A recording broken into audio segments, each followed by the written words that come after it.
Back, we'll take a closer look at this unbeaten Hart County team, and we'll hear from Coach Cheney as our pregame show rolls on. Don't go anywhere. You're listening to Wildcat Football on 92.3 WFKN. Looking for a place to connect, grow, and worship? Discover Franklin First United Methodist Church in downtown Franklin. Join us every Sunday for 2 uplifting services. Experience our traditional service at 9 a.m., where hymns and heartfelt messages bring our community together. Or come to our contemporary worship service at 11 a.m., where you'll find a lively atmosphere filled with modern music and inspiration. No matter where you are on your faith journey, there's a place for you here. Join us this Sunday at Franklin First United Methodist Church. We can't wait to welcome you home. What makes us special is that we look for the story when it comes to our customers. Just listening to them, talking to them, figuring out a little bit about their background. A larger bank is not going to ask you those questions to figure out the end goal for you. We stuck with Franklin Bank and Trust for over 10 years, easily because of the service. I like to think of us more than just checking accounts and loans and things, but dreams and goals and aspirations is what we're trying to help people reach. Franklin Bank and Trust, hometown banking at its best.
Ladies and gentlemen, make sure you visit the bathroom.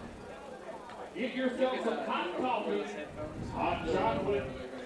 Back with you here at Hart County High School as we continue to get you set for this second-round playoff matchup between your Franklin Simpson Wildcats and the unbeaten Hart County Raiders. We were just talking to Gary, their play-by-play man, who has been here for quite a while. He's become our buddy over the last couple of years. I mentioned that last segment that Coach Griffin has been here since 2016, took until 2022 to win his first playoff game. That was their first of this century. He said for all he knows, that was their first playoff win ever. So again, just puts into perspective what this Hart County team has been able to do, coming off a 57-0 win over Hopkins County Central in the first round of the playoffs. That was their first playoff shutout of the 2000s. Obviously goes with the theme of getting their first playoff win, period. It's the same team as last year with none of the same players. They lost double-digit seniors from last year's team that ran the table in the regular season. 18 seniors on this team, 10 of their 11 starters on defense. It makes up 90% of their offensive production as well. You mentioned the rushing attack, Tyler, and we talked about this a lot as we were getting set for the regular season matchup. 357 yards per game. As a team, it's not just one player. When you look at the team numbers as a whole, they average over 10 yards per carry, and that's factoring in every single player on this Hart County team. We know the three key backs. We've seen them before in Brennan Griffin, Cameron Asbury, and Christian Martin, but it really seemed like Asbury was the one that gave Franklin Simpson fits in the first matchup in the regular season, 102 yards in that ball game. Griffin had 64, Martin had 61. They kind of used them to change the pace, but Franklin Simpson's going to have to find a way to bottle up Asbury in particular tonight. Yeah, Asbury plays a role that's very similar to Colin Anderson, and he plays a wing back. The offense for Hart County is very similar, and the plays that they run, the formation is just a little bit different. Asbury's their speed guy. They like to get him outside, sometimes run him off tackle, but he's the guy that they want to get in open space, and whenever he's able to get in open space, he's able to take the ball and he's able to score. Had a really long run against a team, a 9-win Campbellsville Eagles team in their season closing game. He was just able to take a run to the house, and he's got the wheels, and he's able to make some guys miss. So you got to bottle him up, and if he gets outside, I mean, you might as well just start the band up. So he's somebody you got to watch. They had 447 yards as a team on 30 carries against Hopkins County Central last week, and that was without Asbury, who they just had out for precautionary reasons. He's back tonight. The rushing attack had slowed down at the end of the regular season. They had 300 or more yards the first 7 games, held under 300 in their last 3 regular season games. Franklin Simpson, you mentioned Campbellsville, and then Glasgow as well. But quarterback Jacob Shoulders, he's one of the few juniors that we see out there. We know he's capable of making a lot of throws. He's been really good in those games in particular. He's had 2 touchdowns in all 3 of those games where the rushing attack maybe hasn't been what it usually is. And physically, he fits the mold, ran for a touchdown against Franklin Simpson. Just a very good game manager who lately has been much better at taking care of the football. Yeah, absolutely. I mean, the game manager sums him up very well. He wants to get the football into the hands of these great backs, and he does a great job of making sure everybody's in position. If you watch him in the game, if somebody's in the wrong spot, he'll move them around and get them in the right spot. He's 6'2", 180. He's not the fastest guy, so they don't run him a lot, but he has a really good arm whenever he needs to throw the ball to the tight end or to the back. Can throw almost anywhere. Can throw a slant, can throw a go. Just a great game manager, highly efficient in his last games. Against Franklin Simpson, went 7 for 9. Against Campbellsville, went 4 for 7. Against Hopkins Central, went 2 for 3. Yep. So very efficient in his passing as well. Earlier today, I caught up with the head coach of the Wildcats, Max Cheney, to get more on this Hart County team, as well as a bit more of a look back at that dramatic win for Franklin Simpson in the opening round on the road at Hancock County. Here is that conversation with head coach Max Cheney. All right, just give me the 1-minute warning again on that. Hey, Mr. Smith, what was that call about last Friday night? Well, Doc, I thought he crossed the line. I'm pretty sure everyone in the stands thought you were the one that crossed the line with that call. I guess I get that all the time, Doc. Well, I'm glad you finally came in here to get your eyes checked at Wilkins Eye Care. And like I said, I hear that all the time. Go, Cats! Wilkins Eye Care, 705 North Main Street, Franklin, Kentucky. For more than 50 years, McCutcheon Electric has serviced Franklin and the surrounding communities. Wildcat senior Colin Anderson is the grandson of founder Charlie McCutcheon. Just like Colin provides power during the game, you can rely on McCutcheon Electric to light up your life. For all your commercial or residential electrical needs, contact McCutcheon Electric. I don't do the most, but I do a lot. I'ma make a toast, cause we still alive. No big, I feel like Pac. I shoot a shot. I'm coming in hot.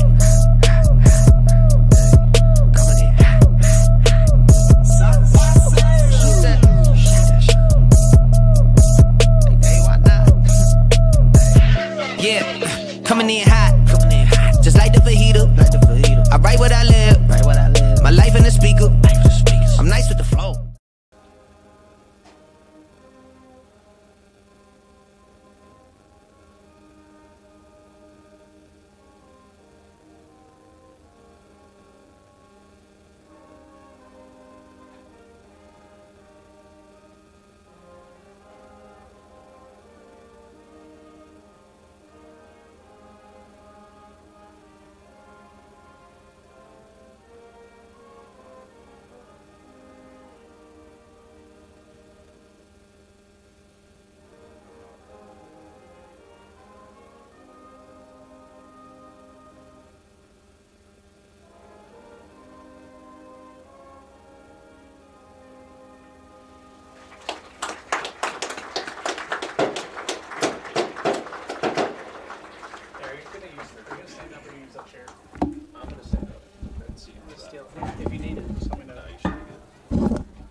much secret. Yeah, like that is if it started selling. So I might go smack one back real quick. I can change it. I can do a lot of crap with my phone, which is not always a good thing. I had surgery. When I worked at TJ, I had surgery. And you know how they give you that stuff that keeps you all... No, it must be coming. I think I was maybe he's incognito. I had my phone out and they were like... Jared's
Of the season, the most experienced team you may ever see in high school football. 18 seniors on a 3A football team. When you break down a roster like this, about 40 guys you've got total, and almost half of them seniors. And Tyler Arterburn, that physicality not just important for Franklin Simpson defensively.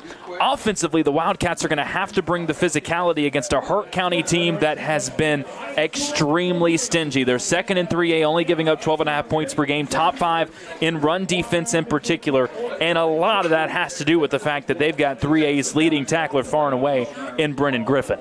Yeah, he's a stud, man. He is the team leader. In terms of, again, physicality, he is the leader for that. He runs the ball hard. He tackles hard, has a great amount of tackles. Leading, 165 tackles, 113 of them are assists. 13 tackles for loss, 1 sack, and that's from playing a middle linebacker. He's not a blitzing linebacker. That's just from his main middle linebacker position. 3 interceptions and 2 fumbles forced on the season. Last game against Franklin Simpson, he had 12 rushes for 64 yards and a touchdown. 15 tackles, 1.5 of them for a loss. Against a great Campbellsville team, he had 16 tackles. Last week against Hopkins County Central, he only had 9 tackles, but I don't think he played the entire game. That was a very quick game, and just talking about how quick it was. 6:14 left to go in the first quarter. It was already a running clock for Hart County. There's no reason, there's no doubt why he is the district player of the year. You mentioned those 3 interceptions for him this season as the fireworks go off. Hart County making their way onto the field. One of those came against Franklin Simpson. The Wildcats did not hold on to the ball well in that ball game. Had an interception, a fumble, a turnover on downs around the goal line after a really good sustained drive to start the second half. Came out down 21-0. They march it down the field, take up half of the quarter, couldn't punch it into the end zone. In that game, no turnovers. for Hart County, and that's been an issue for them in their close games. Glasgow gave them a scare in a one-score ball game. Shoulders threw 2 interceptions in that game. They lost a fumble against Campbellsville. They force a good amount on their end. Their top 5 in interceptions, top 15 in fumbles recovered. But Franklin Simpson is going to have to win the big play battle. And Tyler, I don't know if that comes more so from forcing big plays compared to not giving away the big plays like we've seen Franklin Simpson do at times, just coughing up some fumbles like they did against Hancock County with a mishandled snap in that ball game. I'll be honest, in this game, Franklin Simpson, for them to win, Hart County is a really good team. This is, a generational team. It's probably been 50 years if they have ever won a playoff game before 2022. It's very rare. And Franklin Simpson has to play a really good game, and they need a little bit of luck. And when I'm talking about with luck, they need some fumbles. Yep. They need an interception. They need some big plays. They need some big plays in this game. We'll see what happens whenever it's drawn up. I'm excited for this one. I hope you all are excited for this one. The ability to play spoiler on the road in the second round of the KHSAA playoffs. Franklin Simpson will start with the football. Blue pants, white tops, blue numbers with the blue stripes on the shoulders, white helmets with the blue logo. Hart County, white pants, green tops with those orange numbers. If you've seen the logo, it's just a double up of the Miami U turned into an H. This is a proud team. They have very quickly become one of the better fairy tale stories in the state, not winning a playoff game in their history, and all of a sudden the last 3 years they've been a powerhouse.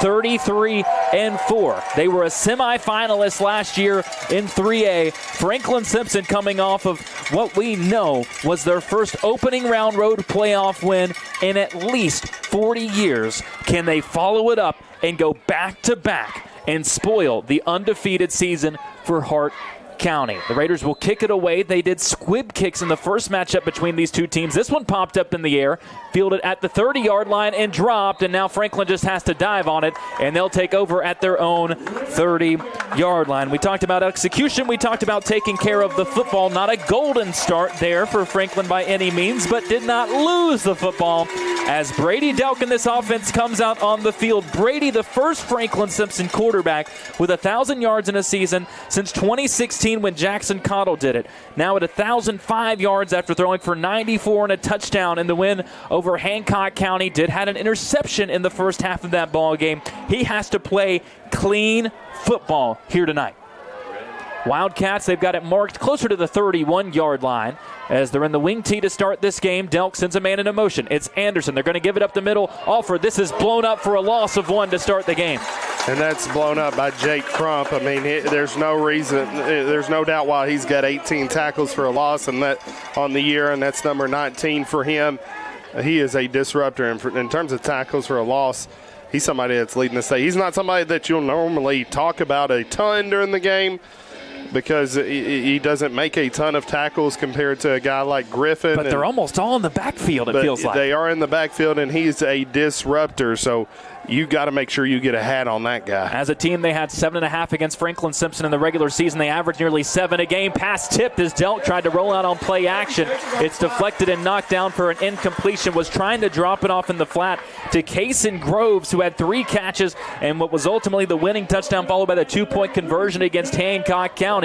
But that incompletion leaves Franklin Simpson with a 3rd and 11. And that on the pressure again was Crump, and Franklin Simpson decides to roll out left for the pass on the same side as Crump. And, he's able to break through the block and break it. You got to make sure that he's blocked. Double team him or something. 2 wide receivers out right.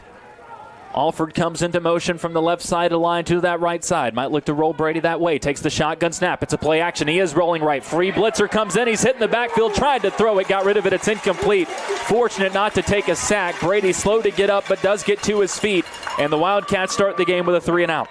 I thought last week against Hancock County was some of the best pass protection we'd seen all season. So far in this game against Hart County, it's a totally different story. The offensive line, you got some new guys in there that haven't started all year with Jax Crafton sliding over to center. They're going to have to pick it up as this game goes on. Crafton going from right guard to center, taking his place is Jackson Evans, the sophomore, getting the start. McAllister's Punt bounces around the 45 of Hart County, spun back and was fielded at the 47, and that's where this undefeated Raider team, averaging 39 points per game, leading 3A in rushing yards per game, will take over. They scored 39 or more in their first 7 games, but had slowed down at the end of the regular season. 15 against Glasgow, 28 against Franklin Simpson, albeit 21 in the first half, 21 total against Campbellsville, and then they came out and scored 57 against Hopkins County Central. We'll see how Jacob Shoulders and this offense settle in. He's over 1,000 yards on the season as well, to go along with 15 touchdowns and 6 interceptions. No interceptions in his last 3 games, though. Takes the snap. It's a little bubble screen to the right side. It's overthrown pass. May have been backwards. It was close. They rule it incomplete. It was almost on a straight line, and that's something that's extremely rare. We were looking at the play breakdowns. A pass on first down as they come out with the bubble screen, and I still think it's hard to tell from our angle, Tyler, if that was forwards or backwards. Yeah, it was, and I wish we had a replay on that, because that could have been a 5-6 yard loss, but they were coming out in a shotgun formation. That's something that's unheard of. I mean, Hart County, their bread and butter is running the game, and they come out, throw a screen. I don't know what they're trying to do. Shoulders here will settle back in under center. One wide receiver to the right side. Sends a man into motion, takes the snap. It's a handoff going right, but a flag comes in, and I think Hart County moved early. They were trying to get the ball into the hands of Christian Martin. We mentioned Asbury. We've talked about Griffin Martin, also a 1,000-yard rusher. All 3 of them with 1,000 yards on the season. He's been perhaps their most explosive when you look at his biggest games. Twice he's been over 150 yards this season, 5 times with over 100. And an incomplete pass on first down, false start. And we talked about this at the start. The rare opportunities you have Hart County against the change, you have to take advantage. Absolutely. I mean, this is 2nd and 15. You got to take advantage of this. I'm sure Hart County, and looks like there's a little bit of confusion as Shoulders was misunderstood the play or something, and he's having to go back over to the coaches, but now he's getting up to the line of scrimmage. They're in the same formation that they were just in. We'll see if they run the same play. Martin comes into motion once more. This time they don't go to him. They go right up the middle. Franklin Simpson has it stuffed for nothing. Maybe a yard, but that's it, up the middle. And with only 2 backs that you have, and they were both wing backs, no fullbacks, you really only have 2 options of what you can run, and Franklin Simpson was able to know that and stop them for only 2 yards, and now it's 3rd and 13, closer to 14. It looks to me like a 3rd and 14. Ball needs to get down to the Franklin Simpson 43-yard line. Hart County at their own 43. Shotgun formation again. 1 wide receiver each way. Shoulders takes the snap. It's low, but fields it well. Rolling to his right. Drops it off in the flat, and it's incomplete. Was trying to go to Asbury, who is as good as he is as a runner. He leads the state in yards per carry. He also leads the state in yards per catch with 38. That one he had to slide to even have a chance at. Would have been down well short of the sticks, and now Hart County's going to have to punt it away. Back-to-back 3 and outs to start this game. Who would have imagined that? And something now they're having a punt, and I was noticing in the Campbellsville game, they had some high snaps, so we'll see what happens on this one. And it looks like the punter is accounting for that, because he is very far. The line of scrimmage is the 43. The punter is back at the 20, between the 27 and the 28-yard line. The snap is perfect because of it. It's a long boot into Franklin Simpson territory. Bounces backwards, though, and it's going to be fielded around the 29-yard line. Franklin Simpson will take over 2 yards off from where they started their opening drive. The Wildcat defense makes a stand, aided by the false start, and again aided by just some uncharacteristic offense from Hart County, who, you talked about this earlier, they're ready to move on to the next round. They're playing for a championship game, and right now they're playing like it. To me, this is me thinking, I've watched 5 or 6 games of Hart County. I don't know if I've ever seen them in a shotgun formation, and for them to come out, that means seems like they're trying to practice for something for the 3rd or 4th round of the playoffs. Delk back under center in the wing tee, went 0 for 2 on that opening drive. Sends a man into motion. They're going to hand it off up the middle. Charging through is Jones. Big hole across the 40 to the 45 up to the 46-yard line. They split the C that time after getting no push up front on the opening drive with that makeshift offensive line for a gain of 17. Well, I mean, we've talked about this being a second-half team. I'm sure the offensive line may have gotten a halftime speech after that first drive, because they played much better on that play. Being an offensive line guy, I mean, you enjoy seeing long runs like that, and you credit that to the the big guys up front. And the Wildcats did not have Aiden Jones the first time around against Hart County. They were very excited to have him back. Now back in the shotgun. McPherson was the back. It's a keeper for Delk running up the middle. Might have gotten a yard or forward progress to the 47, and that's it. And that's a tackling machine, Griffin, on that play. And what they're trying to do is run a trap play to Crump, who is an incredible disruptor, and they try to pull a guard to trap him and kind of nullify him and take him out of the play, which they did. But you got to make sure that your guys blocking down are getting up to that second level and blocking him and making sure he doesn't make all those tackles. And you can pull a little bit more. I think that's the one thing that you look at with this lineup on the offensive line, with Crafton moving over to center and Evans in there at right guard. Maybe a little bit more overall mobility, but not with the size that you would have with Parker Cheney in there. Back to the wing tee here. Delk sends a man into motion, takes the snap, hands it off up the middle, pushing forward again, and getting near a first down, and I think getting the first down. How about that run? Franklin Simpson goes right up the middle, and again, the Wildcats are able to push it forward with Aiden Jones. Aiden Jones has been him a heck of a drive so far in this one, able to get the first down. And what the offense was able to do is they pulled both guards, and a lot of times whenever you pull both guards, you're running outside. With Griffin being such a good linebacker, he's reading the guards and trying to let them take it, him to the play. I wonder if that was some influence pulls to try to, confuse him and just run right up the middle. But now you have to take advantage. Every drive in the first half against Hart County in the regular season went into their territory. Anderson goes into motion. It's a pitch. Hart County has plenty of penetration. Collin gets away. He's got room on the right side, and Franklin Simpson doesn't hold. Gets outside. Sutter steps, pushed out of bounds. Does he get to the 40? Maybe the 41. Gained 3 on what should have been a loss of 7. In Hart County, what we're seeing is they are very disciplined, and they saw that motion from Collin. They know, okay, he's the speed guy. We got to stop him.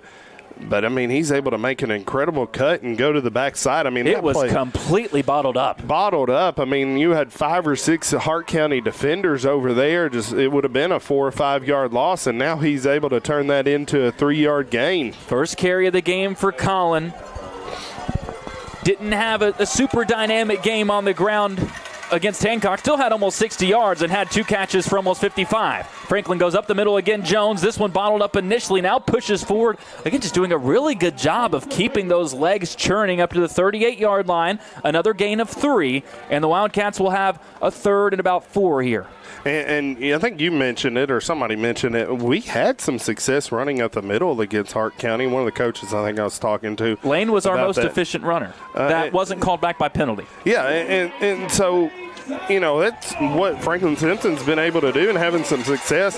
Hart County on their defensive line, I think if you just run right at them, they're having a second guess, and you're not able to use their speed on defense to make tackles, and that's how Franklin Simpson's having success so far. Ball's at the 38. Franklin Simpson needs the 34. 2 wide receivers on the left side. Alford in the backfield, and the Wildcats will take a timeout. 7:21 left, opening quarter. We're scoreless so far. It's a 3rd and 4. Franklin driving to the 38-yard line of Hart County. Looking for a place to connect, grow, and worship? Discover Franklin First United Methodist Church in downtown Franklin. Join us every Sunday for 2 uplifting services. Experience our traditional service at 9 a.m., where hymns and heartfelt messages bring our community together. Or come to our contemporary worship service at 11 a.m., where you'll find a lively atmosphere filled with modern music and inspiration. No matter where you are on your faith journey, there's a place for you here. Join us this Sunday at Franklin First United Methodist Church. We can't wait to welcome you home. Looking for a place to connect, grow, and worship? Discuss the most explosive we've seen him be all season. Yeah, and he's got that quickness, and he's got some, not a ton of speed, but he's just been pushing the pile forward. He's got power. There's no doubt about that. I think I mentioned earlier in the season, he played guard for me in middle school. He's a guy that can play offensive line. He can play fullback. He plays defensive line. He can play linebacker. He can play outside linebacker. He's a very versatile football player, and he's very successful at fullback and showing why. 3rd and 4 out of the timeout. Alford's the fullback. Wingbacks to each side. It's a play action. Delk's going to keep it outside. Cuts up field inside the 30. Keeps his footing. 25 and gets out of bounds short of the 20. What a play design. That was beautiful. Had me fooled because I thought we were running the old tackle trap. And, Brady looks like just an incredible ball fake. for the tackle trap and just pulls it, and Lane Alford's out there lead blocking for him and able to pick up the first down. And credit to Brady. He had a man to beat one-on-one, cut inside, got past him, and was able to surge down for a 17-yard gain. And again, I just mentioned this. This has become a theme. If you've been listening to all these Franklin Simpson games, if you've been watching all these Franklin Simpson games, I'm sorry, I'm going to keep saying it. This is where you got to get points. Absolutely. I mean, we're a great team from 20 to 20. We got to get points. McPherson goes into motion. They give it to Alford working right, and he's bottled up at the line of scrimmage. Nothing doing on first down as we tick towards 7 minutes left in this opening quarter. Yeah, you got to be able to score in here. I mean, we've been able to move the ball. We've had yards as this season has gone on. But, you know, we have failed to score on way too many drives. This has been an incredible drive. We have to take advantage of it. Wildcats scoreless in the first half against Hart County, only 7 points in the first half against Hancock County before finishing that game with 37. Can they put these first half woes to bed? Delk back under center on a 2nd and 10. He's rolling out to his left, drops it off in the flat, but it's overthrown. Was trying to connect with Groves, potentially trying to set up the deeper route downfield with McPherson, but there was some pressure and Brady had to get rid of it and misfires incomplete. And that's Crump again, and you're rolling out left to him, and you know he's able. Such a good defensive end. He's able to catch a guy if you roll out to the right as well. But you know Brady just didn't have much of a chance rolling out left. 0 for 3 to start the game, as he'll settle in under center for a 3rd and 10. One receiver each way, takes the snap. It's a handoff. Anderson trying to get outside. He's bottled up in the backfield for a huge loss. Back at the 28-yard line, they go backwards 7 yards. And that was almost the same play as when Brady faked it and was able to roll around right. But I mean, he gave the handoff and everybody was there, and Colin was tackled in the backfield, and looks like you being in no man's land, no man's territory. You're going to go for it here on this 4th and long. You need to get down. It looks like the 11-yard line is the line of gain for Franklin Simpson. The ball is at the 28. You need 17 yards. Last time these two teams faced off, the Wildcats punted, pinned Hart County at the 1. They drove 99 yards anyway. They're going to roll the dice here. Delk in the gun. Play action. Rolling right. This time has time. Throws the out route. It's caught on a slide, but it's well short of the sticks as Groves reeled it in inside the 20. Ball at about the 17-yard line. So it's a good 11-yard completion, but you needed 17. Yeah, you wanted points on that drive, but in that 4th down play, and that was basically a punt all told. Yeah, you want to get some type of completion or even an interception wouldn't have been bad. Now, you don't want to pick 6 by no means, but you at least pin them back farther. And so here comes an Hart County offense that went 3 and out on their opening drive with 2 incomplete passes, a false start in there as well. Only 1 run so far, and I assume that will change quickly on this drive. Shoulder settles in under center, 5:36 left in the opening quarter as Hart County takes over in a scoreless game. Gets the snap. It's a handoff up the middle. Past the 20, getting up to the 25-yard line is Griffin. And that's more of what Hart County's known for, and running the football up the middle and running with the fullback. And I don't know what they were trying to do in that first drive, but if they're going to have success, they're going to run the football. And I hope they go back to the shotgun formation, but we'll see what they do. Griffin still in there at fullback. He's had both carries so far for 8 yards. Has a back to his left, 1 wide receiver on the right side. 5 minutes now left in the quarter. Shoulders takes the snap. It's a run going right across the 30, 35, cutting upfield to the 40.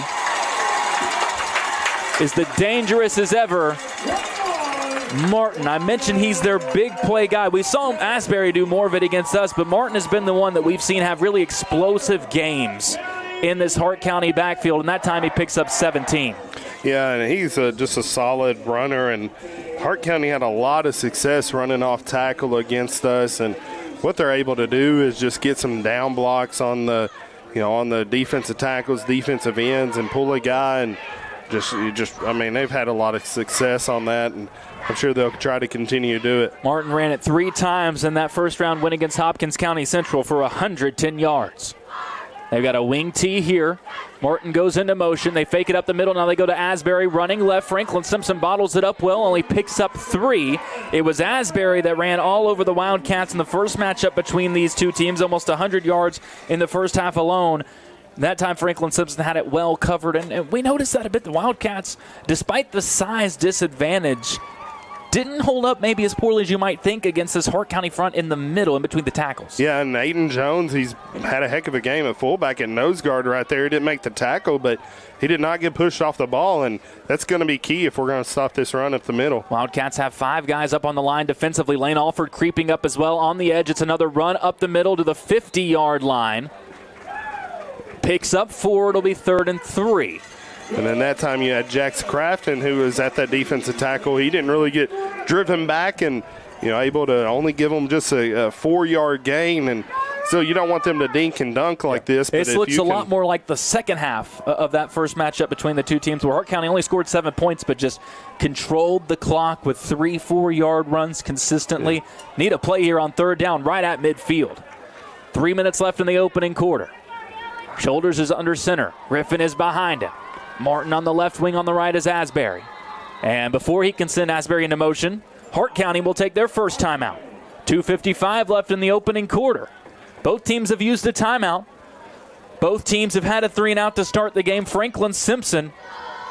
Special is that we look for the story when it comes to our customers. Just listening to them, talking to them, figuring out a little bit about their background. A larger bank is not going to ask you those questions to figure out the end goal for you. We stuck with Franklin Bank and Trust for over 10 years, easily because of the service. I like to think of us more than just checking accounts and loans and things, but dreams and goals and aspirations is what we're trying to help people reach. Franklin Bank and Trust, hometown banking at its best. It's changed for Franklin and Simpson. Normally you're used to a 4-down lineman, and now you still have 4-down linemen, but Caden Bennett is normally playing an outside linebacker, almost like a safety, wearing that number 54, which is unusual. But he's squeezed down a little bit closer to more like a defensive end. And they're bringing Lane up on that other end as well. Lane is playing some defensive end, and you got Aiden Jones in there using his quickness and being able to cause havoc in the backfield. And that's what he's going to have to do on every play. He cannot be driven off. That last play he was. He's got to make sure consistently he's getting off the ball. Out of the timeout, 3rd and 3. And Franklin Simpson wanted a false start. The flag comes in very late, but they're going to get the call as Hart County did move early. The Wildcats had thrown their hands up in the air waiting for the call. It didn't come in until Hart County had gotten the snap off, but it does march them back 5 yards. Second key penalty for Hart County early in this game makes it 3rd and 8. That's something I noticed against Campbellsville whenever Hart County was playing. What Campbellsville did, whenever there was a motion, they shifted. They shifted a guy over whenever there was motion. And there were false start penalty after false start penalty on Hart County. This changing of a defense in a defensive line, you're prepared all week to go against a certain defense. Playing offensive line, I know, it messes with you mentally. Yeah. You don't know who to block. You don't know what to do. Next thing you know, you got false starts. Back to a wing tee with Griffin as the fullback. Now it's a 3rd and 8 back at the 45-yard line. 2.5 minutes left in the quarter. Play action. Shoulders. Pressured at first. Gets rid of it underneath. It's caught by Asbury at midfield. Breaks a tackle. And he's into Franklin Simpson territory at the 39-yard line.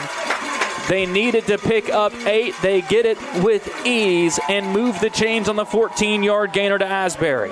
Yeah, you just had an out route by Asbury, and he's able to make the catch, and the coverage, and get the first down. And that's exactly what they had gone to on that 3rd down on the last drive. It was the same exact play to try to set up that underneath. Franklin Simpson got better pressure last time. That time really didn't get too much on Shoulders, who was able to get outside, make a clean throw. And now Hart County driving at the Franklin Simpson 39-yard line on the right hash with a 1st and 10.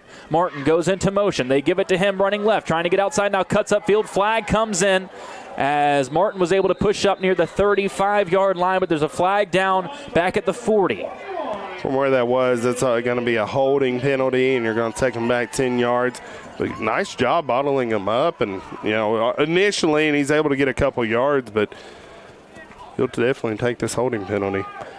We saw a flag palooza last week, and it went both ways. If there was a call to be made, it was made in that ball game. And then some. And then some, but Good job by Franklin Simpson being resilient, and so far we said you got to execute. You can't have the penalties. Franklin Simpson has won that battle so far in this game. And you get a holding penalty. You don't get a holding penalty if you just stand there and throw your hands up saying they're holding me. You only get a holding penalty if you're fighting outside and trying to get the tackle. That's the only time you can get it. And now it's a 1st and 20. They go back to that shotgun formation with Shoulders. 2 wide receivers on the right side. Has a running back on his right hip. Shoulders take the snap. He's looking to throw. Right side. It's an underneath route again. Caught near the 40 up to the 37-yard line is Kyle Rutledge, who hasn't been the biggest weapon in this offense, but he had perhaps the biggest play for this offense against Franklin Simpson in the regular season matchup between these two teams. A 40-yard receiving touchdown. Only 3 catches on the year. One of them, that touchdown against Franklin Simpson. And that time it looked like maybe should have been a short gainer. Picked up 13 to make it a 2nd and 7. Yeah, and Shoulders had great pressure on him, and the defensive line did their job, and but he was still able to get a 12-yard gain, 13. Shoulders will be back under center here in the wing tee. Behind him is Griffin. Sends Asbury into motion right to left. Lets him run. It's a play action.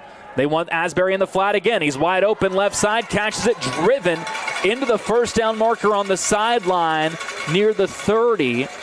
Believe the Chans will move as they move this up to the 29-yard line. No, they're going to pull it back to the 30. They say he was out a yard short. So it's a 3rd and 1. Maybe half a yard really is all Hart County needs. Wouldn't be surprised if Shoulders kept it himself here. Yeah, he's great at that quarterback sneak. Had that touchdown against Franklin Simpson in the first game. But in the passing game, I know Shoulders has an incredible arm, and he's able to throw the football, but Franklin Simpson looks like they're just getting lost in coverage. Well, so far, all the throws have been at the same spot. Yeah, I mean, the guys are wide open, too. Shoulders is under center for this 3rd and half a yard. Takes the snap, keeps it himself, moving forward, breaks through left side. He's inside the 25-yard line to the 24. Needed half a yard, and instead he got 6 yards. Yeah, he's just incredible at that quarterback sneak, being a game manager, knowing that it's 3rd and short, and just finding a way to get that first down, keep the chains moving. 1st and 10 at the 24-yard line. 1:10 left in the opening quarter in a scoreless ball game so far, but Hart County driving. They were behind the chains a couple of times with penalties, got out of a 3rd and 8, had a 1st and 20, navigated through that. As they just continue to chip away at this Franklin Simpson defense. Shoulders already with 3 completions in this ball game for 33 yards. He's under center. Griffin is behind him with a back flank to his left. Ball on the left hash. It's a fake up the middle. Now they try to go outside. Bouncing out there with room to work is Asbury inside the 15 and down at the 10-yard line. There's the big play in the run game for Asbury as he picks up 14 yards and another first down to set up 1st and goal with 35 seconds left in the quarter. And Franklin Simpson, I mean, they had guys there, but Asbury, he's quick and he's able to make guys It was bottled up the middle, but was able to bounce outside. He's able to bounce, and there was nobody there. You have an extra defender and a cornerback, but he just wasn't there and kind of was looking to get in his pass drop and not making the play. We'll see if Hart County does decide to run another play. And actually, with 15 seconds left in the first quarter, they're going to take their 2nd time out of the quarter. Yeah, that's kind of surprising. I mean, you had the opportunity there, didn't you, to run it out? I didn't see the play clock. It might have been because the clock stopped as the ball had to be placed after the first down. That stopped the game clock.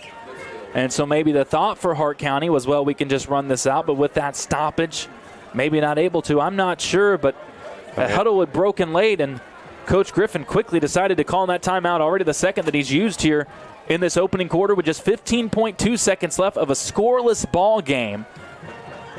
Hart County averaging nearly 40 points per game on the season. Franklin Simpson defensively, it's not maybe the stout Franklin Simpson defenses we've been used to in years past, giving up 27 points per game. Just one for the first time ever under Coach Cheney, giving up over 30 points per game in that 37-36 win over Hancock County. But so far, it really has been just a physical defensive battle.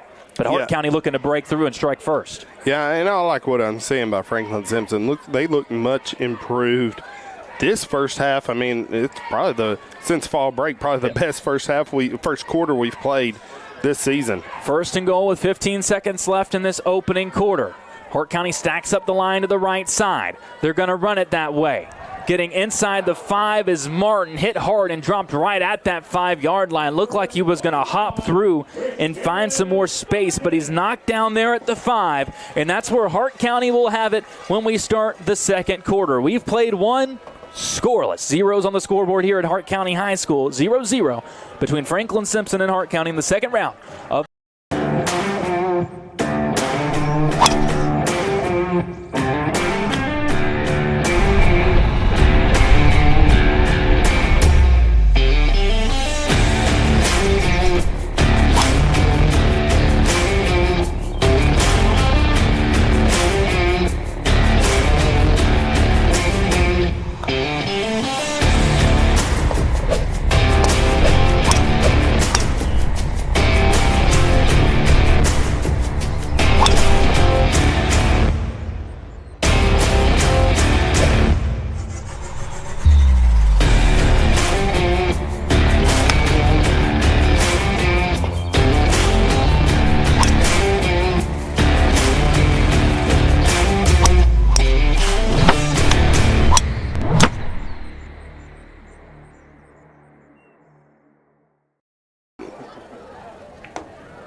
start of the second quarter here at Hart County High School. The undefeated Raiders of Hart County in a scoreless ball game have a 2nd and goal at the Franklin Simpson 5-yard line as we get this quarter underway. Shoulders under center, takes the snap. Running left this time is Martin, pushing forward, trying to get into the end zone, but stuffed at the 1-yard line as Franklin Simpson, at least for one more play, holds up defensively.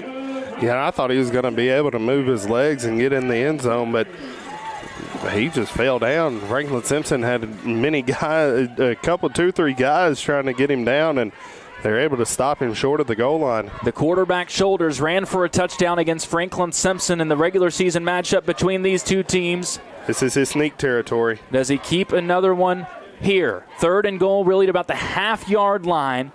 Second play of this second quarter. He's going to pitch it out to the left side, completely catch the Wildcats off guard, and Hart County strikes first to take the lead on the opening touchdown from Asbury. And what they were doing, I mean, Franklin Simpson was anticipating a quarterback sneak, and they had all the linebackers walked up and the defensive tackles pinching in there. And so what Hart County did, they counteracted it, tossed it outside, and he's able to walk into the end zone. Cameron Asbury was the leading rusher for Hart County against Franklin Simpson in the regular season. That's rushing touchdown number 8 for him on the year. It took 44 seconds into the second quarter to get a score in this ball game, but it's Hart County that strikes first as Franklin brings pressure on the extra point but can't connect, and the extra point does connect, and it's 7-0. Hart County. We know if Franklin Simpson finds a way to complete now what would be another comeback and get to the 3rd round of these playoffs, it would move to the RPI for figuring out who's going to be playing where. We had a good sense, Tyler Arterburn, coming in of how that would lay out, who Franklin Simpson would most likely be playing, that being Cal, the reigning champs, who are favored to probably do the same in 3A again this year, but they're not having perhaps the cakewalk that we thought they might in their second round matchup so far. Yeah, Christian Academy of Louisville is just up 21-14 over Mercer County. And, they were, I think that game is at Mercer County because Christian Academy of Louisville lost to Louisville Central during the regular season. They weren't district champs. Mercer County's playing a good game. They were up 7-0, and then we're up 14-0 was Mercer County. They had fired off the fireworks here at Hart County, but a penalty was actually called on the PAT. The officials come back. They walk it back 5 yards. Hart County's going to have to try this thing again. This one has the power, and again, it's good. A little bit closer for comfort than the first, but Hart County, after the penalty, it was a late flag that came in to walk it back and try the PAT again. They convert and make it, once again, 7-0. 11:16 left before halftime here at Hart County High School. Franklin Simpson 3-and-out on the opening drive. Pushed it into Hart County territory on their second drive. Got pulled backwards and ended up having to what was basically punted away with a passing play on 4th down in no man's land. We talked about turnovers. That one not technically one of those, but it's another situation where if you're Franklin Simpson, you were in scoring territory, unable to convert, and Hart County did what they do best and put points on the board. Yeah, and the game of football is simple. Score more points and you win. You know, if it's as simple as that to coach, then everybody would do it. But, you know, offensively, we had a great drive, but great drives don't win you football games. You got to get the ball in the end zone. That's going to be very key on this drive and see how Franklin responds. And could really use a cleanly recovered kickoff and maybe turn that into some plus field position. The opening kickoff was fielded at the 30, and Franklin just had to drop on it there. We'll see here if they can turn this into a little something. We saw Lane Hofford last week return a squib kick for a touchdown. This one booted over the right side. It's fielded over there by Lane, going down the sideline past the 45, and he's hit out of bounds just across midfield. But Franklin Simpson going to have that good field position at the Hart County 48-yard line. Yeah, this is going to be an incredible field position, and you got to answer. I mean, last time they had to go, first two drives, they had to go 70 yards to score. That was a 3-and-out. Second drive, they had to go 71 yards. This one, you're just going to have to go 48.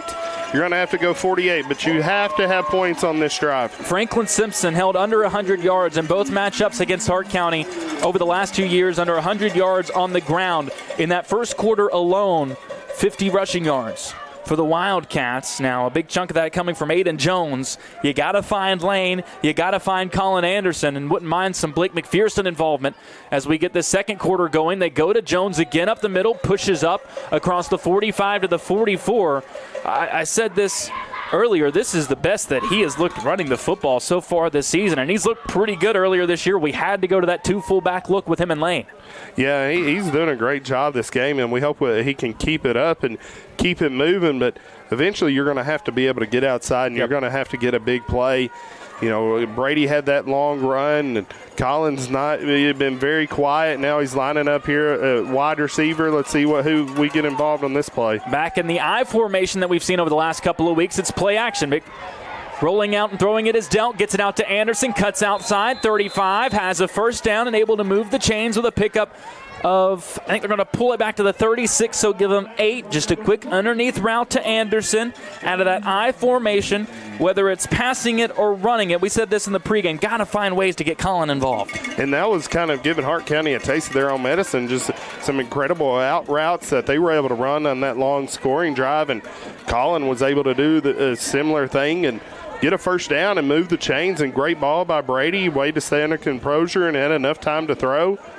You know, it is a really good play. Good drive to start again. Brady back-to-back completions after starting 0 for 3 through the air. He's back under center in a more traditional formation here on the right hash. Under 10.5 minutes left before halftime. They go McPherson. He's trying to bounce it out to the right side, but multiple defenders there, and he's going to be dropped for a 1-yard loss. Yeah, just nothing out under the mid, up the middle, and these long developing plays, they really don't work against this Hart County team when you've got a solid linebacker like Griffin who's able to read his keys, figure out what you're doing, and get in the hole and blow it up. Double play actions can work, but if he figures out what's happening, he's able to blow it up, and that's what he is able to do there. Blake had a really good game returning from his injury against Hancock County, over 50 yards on the ground in that ball game. After that loss, he's at 1,971 yards for his Wildcat career. Here, Delk in the gun. It's another play action. Really good protection this time. Throws the out route, but it's incomplete. Off the hands of Kaysen. He was a couple yards short of the first down, unable to reel it in. And now Franklin Simpson, just like we saw on that last drive, moving down the field and then behind the sticks now with a 3rd and 11. But now here you're in 4-down territory, and you know you're in 4-down territory. You got 11 yards to go. The crowd's getting into it. The cowbells are roaring. The PA announcer saying to get loud. But we're running 2 plays here if we can get yards on this first one. So you got to make sure you're getting yards, and then you can set up 4th down. Brady takes the snap, fakes it. He's going to keep it himself. Fooled the defense, trying to get past a DB. He's up to the 31 to the 30. We'll see what they mark it at. Was a really good play fake like we saw earlier. Good tackle on the outside by the cornerback for Hart County to limit that to a gain of 6 to set up 4th and 5 at the 31-yard line of Hart County. And now, their play ran really well, and the first quarter to keep the chains moving. Now it sets you up in a much better position on 4th down. Quickly to the line is Franklin Simpson. Delk sends McPherson into motion. They've got 4 Cats bunched up on the left side of the line just trying to get Hart County to jump. They don't, and Franklin Simpson takes their second timeout with 9:08 left in the second quarter. Down 7-0, 4th and 5 at the Hart County 31-yard line. He took over at the 48. Hey, Mr. Smith, what was that call about last Friday night? Well, Doc, I thought he crossed the line. I'm pretty sure everyone in the stands thought you were the one that crossed the line with that call. I guess I get that all the time, Doc. Well, I'm glad you finally came in here to get your eyes checked at Wilkins Eye Care. And like I said, I hear that all the time. Go, Cats! Wilkins Eye Care, 705 North Main Street, Franklin, Kentucky. You're trying to get them to jump off sides, but it's 9 minutes left to go, and now this 4th down is very key, and you can call a timeout, get guys calmed down, and draw up something. You don't really draw something up in football. You may in basketball, but you can explain to guys what's happening. You can make sure everybody knows their job whenever coaches are able to talk to them. I don't mind this timeout. Let's see what the Wildcats come out and try to do. Looks like they might come out in a similar bunched-up formation. No Groves, no Perry at wide receiver. Jones is in there for the Wildcats. As Delk gets under center, it's that big backfield package. They fake it to everybody. Looking downfield, Anderson one-on-one, jump ball, contact as it gets there. No flag. They're going to say it's incomplete. How do you not throw the flag? He just tackled Colin. I don't get that. I think we also just got so accustomed last week. Anytime there was contact, it was an automatic flag.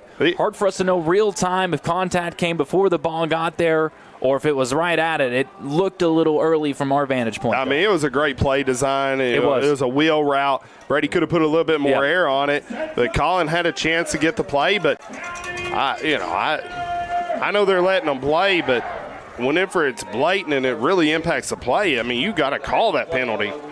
And now it sets up Hart County with a first down after another turnover on downs at their own 31-yard line. 9:02 left before halftime. Shoulders is in the shotgun, takes the snap. It's the same bubble screen. They tried to run the opening play. It's incomplete. Whistles blue. Lane was trying to chase it down like it was a fumble. Again, it's dicey with those bubble screens, whether or not it's an incompletion or a backwards pass and a fumble. That one they rule, again, incomplete, and it's 2nd and 10. Shoulders has looked really good in the past 3 games that I've seen him, but whenever you throw 9 and then you throw 6, and then in this game it's already his 7th pass, that one didn't look good on these screens. I don't know what Hart County's trying to do with these passing plays. They lead at 7-0. Now 2nd and 10. One wide receiver on the right side is Connor Trent. Quiet today, maybe just trying to find ways to put the ball in his hands. Yeah. As the center moved, they didn't call anything. He pushed his head up before the play. It's going to be a handoff going right to Martin. Bounces off a defender. Now a flag comes in late. Picked up 2 on the ground. The center had picked up his head before the snap. Franklin Simpson, a couple of Wildcats pointed, wanting a false start. They didn't get that, but a flag comes in during the play. And again, anticipate with where it was. Going to be a hold on Hart County as the Wildcats will, of course, accept it. Still would have only been a gain of 2, so it would have been 3rd and 8. And the Wildcats are going to take this anyway and march back that Hart County offense who, again, makes sense. They average as a team over 10 yards per carry on the season. Yeah, you had a choice right there. Do you want 3rd and 8 or do you want 2nd and 20? And it looks like Coach Cheney decided to take them back 20, and now Hart County's not in a situation where they like being. And, it's 2nd and 20, and maybe they'll be back in that shotgun or try to pass. And they've had some success, but mainly from under center. They got out of a 1st and 20 earlier, though, with a 13-yard completion and then a run to follow it. Shoulders is under center. Play fake. Wants to go on the flat. Now goes downfield, down the seam. Trent past coverage. He's got it. A sliding catch at the 46-yard line of Franklin Simpson. They'll spot it actually up at the 45-yard line. Initially, Shoulders looked in the flat. Saw Trent behind the coverage. And there's that top target. This time connecting for a big play to move it into Franklin Simpson territory for 34 yards. And I think Franklin Simpson was worried about those out routes, and then Trent got lost up the middle, and in the seam, and Shoulders had a really good ball. Yes. To get it to him. That's where he looks most comfortable. Yeah, under center. I mean, he's not used to all this shotgun. Trent had 4 catches for 30 yards against Franklin Simpson in the regular season, a touchdown as well. That one by itself goes for more than all 4 of those did combined. Run up the middle, Griffin trying to bounce it outside, able to stay up, get to the line of scrimmage, up to the 44-yard line for a gain of 1. Cats had it bottled up in the backfield, but Griffin just kind of bounces off of everybody like he's wrapped up in some bubble wrap. And actually, they pull this back, an unfriendly spot, friendly for Franklin Simpson. Really goes for no gain. Yeah, whenever you're able to get a guy like Griffin, who's had really good games past couple of games. I mean, against Hopkins County Central, he had 3 rushes for 40 yards. I mean, he wasn't stopped, and he was going forward the whole game. And if you can get him to go sideways, you know you've had some success. They go back to that shotgun formation here. 2 wide receivers on the left. Shoulders takes the snap. It's a low one. Handoff going up the middle across the 40, down inside the 35-yard line. They're an explosive run play out of that shotgun formation as they just line Griffin up beside him and go to work. Yeah, and he had some success. He's able to get downhill and on that play, and Franklin Simpson had some defensive linemen that they're not very happy with and made a substitution, and Griffin's now coming off and probably go back to that shotgun formation with a different back. Griffin had 12 yards on his first 4 carries. That one goes for 11 and a first down, and Hart County moving again at the Franklin Simpson 34-yard line. 7:05 left before halftime. They are back in that shotgun formation with 2 wide on the left side. Low snap fielded well. Now it's Martin going to the right side across the 30, pushing down to the 28-yard line for a 6-yard gain on first down. That's what Hart County likes to do. They like to run the football, and what they're used to doing is running the football so that they can have an opportunity to pass. And now they're trying to establish that run out of that shotgun formation, and it's looking much better than if Shoulders is trying to throw the football all over the place. 2nd and 4 at the 28, 6.5 minutes. You figure Hart County very content running this clock down as they'll also get the ball to start the second half and holding on to a 7-point lead.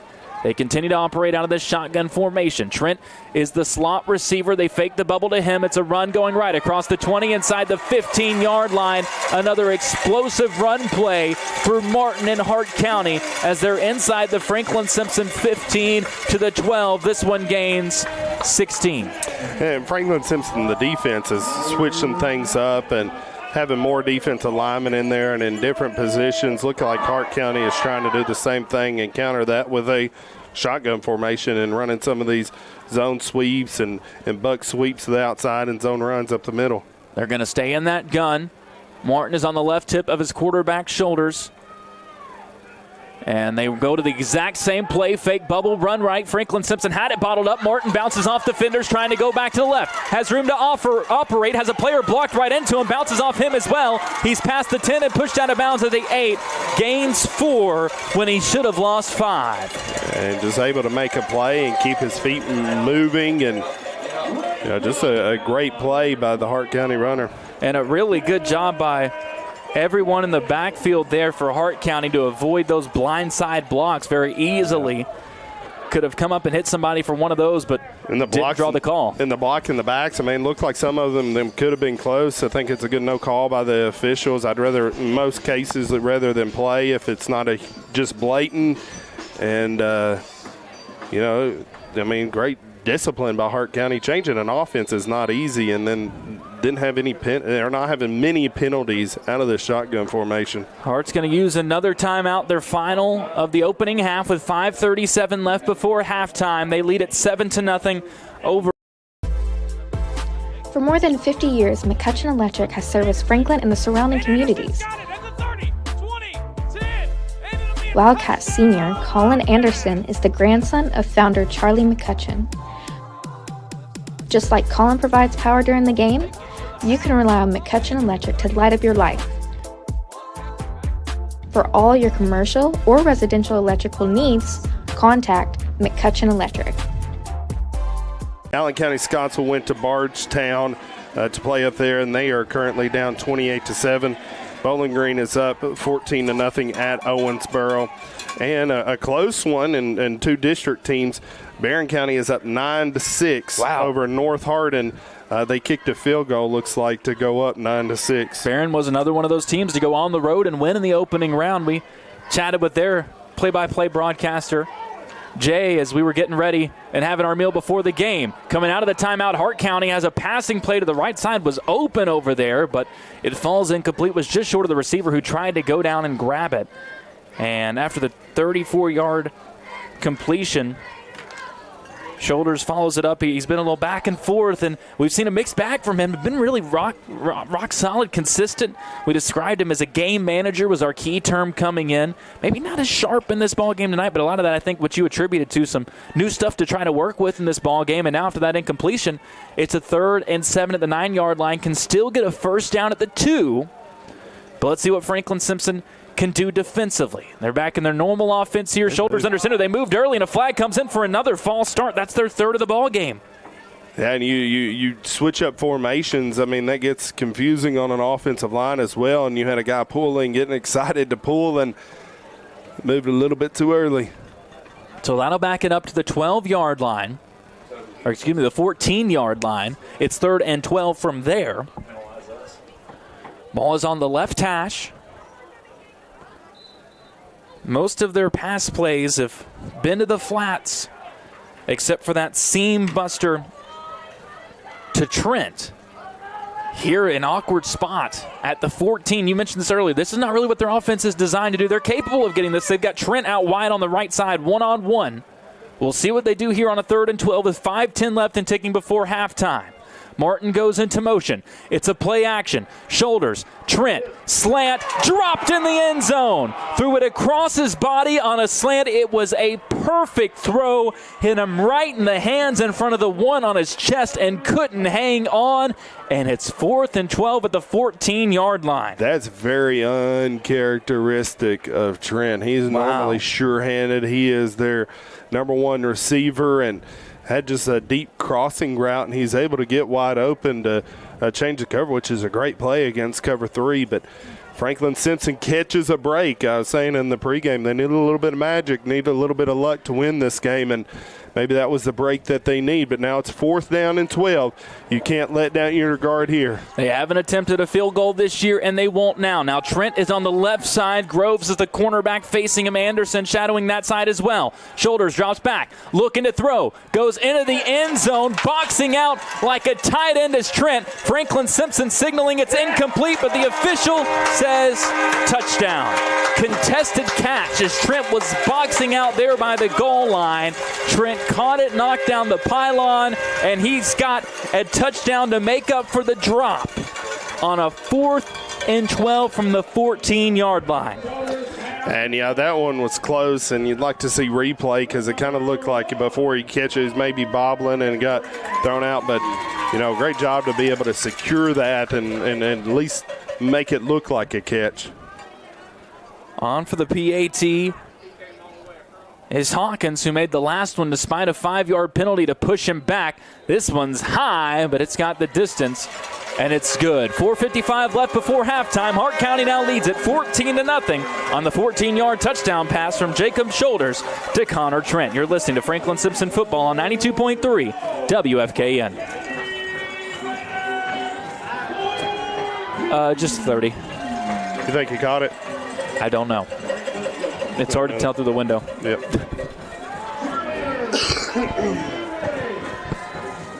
I was looking to see if we had a replay, but we didn't. 2, 3, 4, 5, 6, 7. Make some noise for your Hart cheerleaders.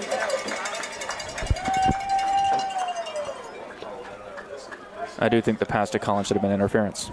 Oh, yeah. 4:55 left before halftime here at Hart County High School. Franklin Simpson needs to find a response. They trail at 14-0 after Connor Trent dropped a touchdown on 3rd down, catches one on 4th down for Hart County.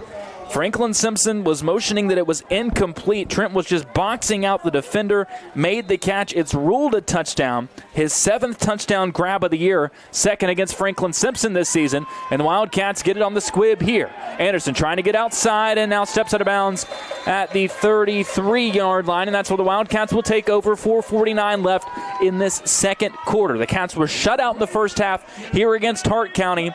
In the regular season matchup, 28-7 was the final score in that game. The Wildcats have had 2 turnovers on downs in Hart County territory in this game.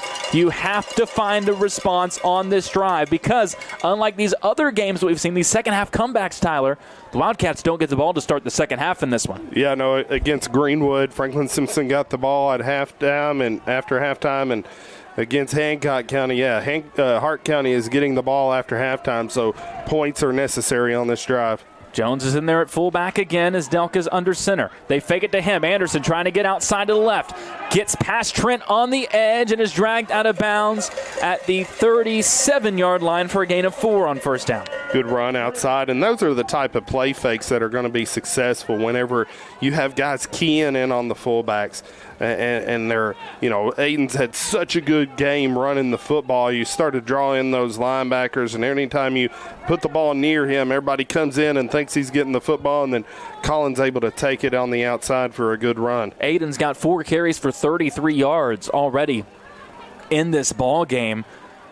Colin, in the first matchup between these two teams, had a couple called back by holding. Finished officially with 3 carries for 33 yards. So far tonight, 3 carries for 1.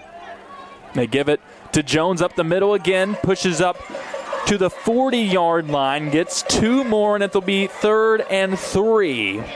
4:36 currently frozen on the clock. Not sure at the moment why they stopped it. Now it starts ticking again as the Cats need to pick up 3 yards to keep this drive moving. And that's not a bad, just 2-yard gain. I know you want every run to be a touchdown or a first down or a big play, but with Aiden running the ball so well, it opens up guys like Colin Anderson to get on the outside again. Aiden, 5 carries already in this ball game. They fake it up the middle to him this time. Go to lane, breaks a tackle, needed to get to the 43-yard line. That's exactly where he got on just his 3rd carry of this football game. Should be enough for the first down. We'll see where they spot it. The official on the near side called for the ball. They may look to measure this. Nope, they're going to signal for the first down, and the Cats get just enough to move the chains as Lane had over 100 yards in that game against Hancock County. I had mentioned that stretch of games coming into that ball game, how Franklin wasn't getting him the ball as much in the ground game, was averaging less than 10 carries per game, 36 yards per game. The 3 games before that game, runs it 14 times for over 100. Hasn't been fed too much tonight as it's been the Aiden Jones show. He gets it again here, pushes up to the 47-yard line. Again, a gain of 4 on first down. Hart County is claiming that the ball came out and they've got it, but they're going to rule Aiden down. And Franklin Simpson will keep it with a 2nd and 6, 3:30 left and ticking in this opening half. And if Franklin's having that heavy set, and I think they're rotating guys back in to get back in their base offense, and heavy set plus Colin, and Aiden had a great run up the middle on that play to convert on the 3rd down was the same play that Lane ran for the 2-point conversions, and great to see that play working again this week. He's still in there at fullback. McPherson goes into motion. They give it to him running left. Tries to cut upfield, pushing towards midfield. They mark him right there. It'll be on the left hash again for a 3rd and 3. And here you go, 3rd and 3 again. Let's see if they're going to keep the base offense in there. And Blake McPherson, and he's been battling injuries all year, and it kind of surprises you, but Lane Alford has been battling a shoulder injury all year as well, and just 2 tough guys running the football.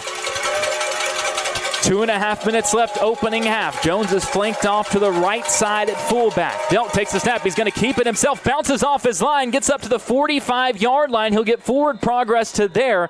I think caught Hart County a little bit off guard with a quarterback sneak when you need 3. Well, he gets 5. Yeah, and what Franklin Simpson did is they put the tight end and had a wide receiver out wide. And what that does, it takes a linebacker out of the middle, and you have to spy on the tight end. And Brady was able to take advantage of it and get that first down on just a simple quarterback sneak. We saw Brady take some big losses in the run game against Hart County in the regular season, especially with sacks. Ran it 11 times, but lost a net 7 yards. He's got 4 carries for 29 yards tonight. Back under center. Play action. Looking into the flat. This one caught near the 40. Pushing up to the 37-yard line is Groves for an 8-yard gainer. They might pull this one back to the 38 regardless. A good gain on first down, but that clock with only 1 timeout to work with, ticking inside a minute and a half left before halftime. But they do pick up 7 on the first down pass play. Second catch of the game for Groves. Yeah, Franklin Simpson's not panicking here, even though there's a minute and a half, which means that, I feel like they got something up their sleeve with a double move with Collins lining up here out wide, and Brady's going in shotgun. We'll see what happens. He's in the gun, takes the snap, rolling to his left. Good protection again. Chucks it downfield in a double coverage to Anderson, and it's incomplete. Fell short. This time the defender threw his hands up in the air, trying not to make contact before it gets there. And the clock stops with 1:03 left in this second quarter with what has been the magic down of this drive, another 3rd and 3. This time from the 38 of Hart County. And here you go. You got only a minute and 3 seconds left in the half, but the clock will stop after a first down. So really everything is in your playbook still open. You can run up the middle, get the first down. You can try to spike it or run another play. You still got everything to utilize on this one. Jones is the fullback in the wing tee. 1 wide receiver to each side. They fake it to everybody. Brady keeps it himself. He's got the first down past the 35. Was close to a horse collar down near the 27-yard line. They don't throw the flag, but Brady does get enough to move the chains. Another 11-yard gainer on the ground. 56 seconds right now left before halftime. Franklin Simpson moving as the clock starts again. And now you got to speed things up a little bit, hunting for that first score of the game, down by 2 touchdowns. Now they're moving with a little bit more sense of an urgency, and that was a good run by Brady.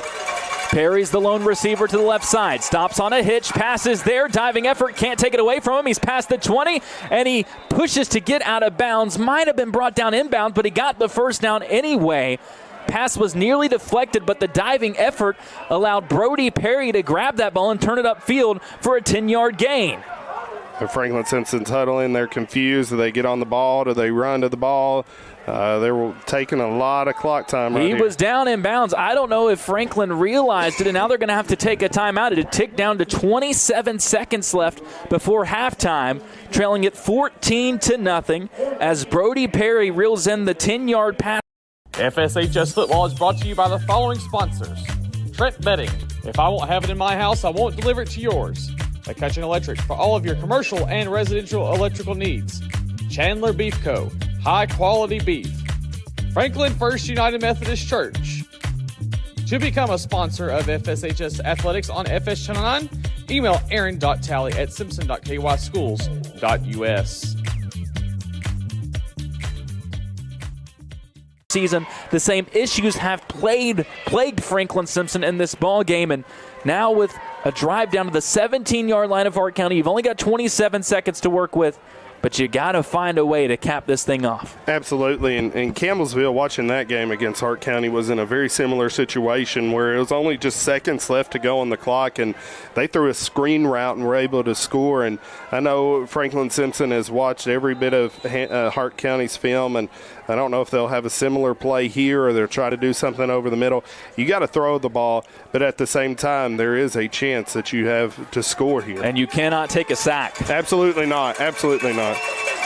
Belk will operate under center. Perry to the right side. Groves is the wide receiver on the left. Drop back, looking to throw. It's just a jump ball to Groves in the end zone. Deflected away and incomplete. Just gave Kaysen a chance. It was very similar on the opposite side of the field to what we saw on the touchdown that led to the winning 2-point conversion, just a jump ball from 12 yards out to Groves. And, I mean, honestly now with 21 seconds left before halftime, I don't mind giving that another go. Yeah, no, you got opportunities for that. You may try to set something up with Colin. In the middle. Yeah, and see if Colin's out. Now you got 2 wide receivers in both sides.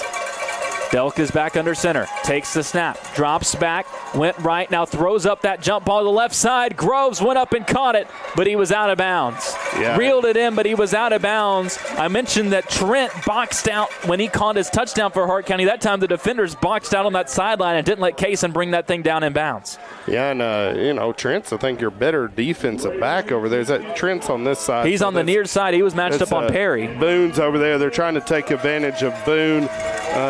Logan Boone over there on the left side and the short side of the field. I don't know if they don't try Trent. He had a pick 6 against Hopkins County Central, so maybe you're trying to go on the other side, but we'll see what they draw up. 16 seconds left on a 3rd and 10 at the 17-yard line. Delk flush to his right. They're going to test Trent one-on-one. Perry jump ball, and Trent takes it away and picks it off in the end zone. It'll be a touchback. So Trent scores the touchdown, and then down on the other end, he's able to get the interception in the end zone for a touchback, but there is a penalty on There's Hart a penalty in the backfield. Now, Delk was pressured. I didn't see what. Was he hit on the throw? Was a penalty. Oh, it was roughing He the was passer. hit on the throw, and with 9.7 seconds left, Franklin Simpson gets a lifeline on the jump ball that was picked off by Trent. A roughing the passer wipes it off. And that moves the ball. I mean, it's at the 8-yard line, and it's a fresh set of downs. In theory, you've got time to run 2 plays here. You want to score no matter what. You can't go down in bounds. 1st and goal at the Hart County 8-yard line. Ball is on the left hash. Wouldn't be surprised if they throw another one up to Groves. We'll see what the play is. Kaysen is the wide receiver on the left side. 2 wide receivers on the right. Perry on the outside. Anderson in the slot. I formation for Franklin Simpson. Delk takes the snap. Play action. Rolling right. Tries to throw it underneath. Sliding effort. And fortunately for Franklin Simpson, it falls incomplete. Was trying to go to Anderson, who dove to catch it at around the 2-yard line. If he caught it, he would have been down short of the goal line and the clock would have expired. Instead, Franklin gets one more shot with 4.5 seconds left. And it looks like in this spot, they're going to roll out the freshman kicker, or now sophomore freshman to football, Brody McAllister, who's going to have a chance to put Franklin on the board. Kick is up. It's a 25-yarder. Did it get through? It did. It was a missile of a kick. Barely got over the crossbar, slides through, and Franklin Simpson is on the board with the 3rd field goal of the season, a 25-yarder from Brody McAllister. 14-3 now, our score at halftime. Franklin Simpson finally caps off a drive with points after the roughing the passer call wipes off an interception from Connor Trent, who caught the 2nd touchdown of the half for Hart County. The first one, a 1-yard score from Cameron Asbury. We're going to take a break. When we come back, we'll get you all the stats from this opening half and get you updated on more of the scores across the state on a playoff Friday night in Kentucky. You're listening to Franklin Simpson football, trailing at 14-3 at the half at Hart County, right here on 92.3 WFKN. Looking for a place to connect, grow, and worship? Discover Franklin First United Methodist Church in downtown Franklin. Join us every Sunday for 2 uplifting services. Experience our traditional service at 9 a.m., where hymns and heartfelt messages bring our community together. Or come to our contemporary worship service at 11 a.m., where you'll find a lively atmosphere filled with modern music and inspiration. No matter where you are on your faith journey, there's a place for you here. Join us this Sunday at Franklin First United Methodist Church. We can't wait to welcome you home. What makes us special is that we look for the story when it comes to our customers. Just listening to them, talking to them, figuring out a little bit about their background. A larger bank is not going to ask you those questions to figure out the end goal for you. We stuck with Franklin Bank and Trust for over 10 years, easily because of the service. I like to think of us more than just checking accounts and loans and things, but dreams and goals and aspirations is what we're trying to help people reach. Franklin Bank and Trust, hometown banking at its best.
call about last Friday night?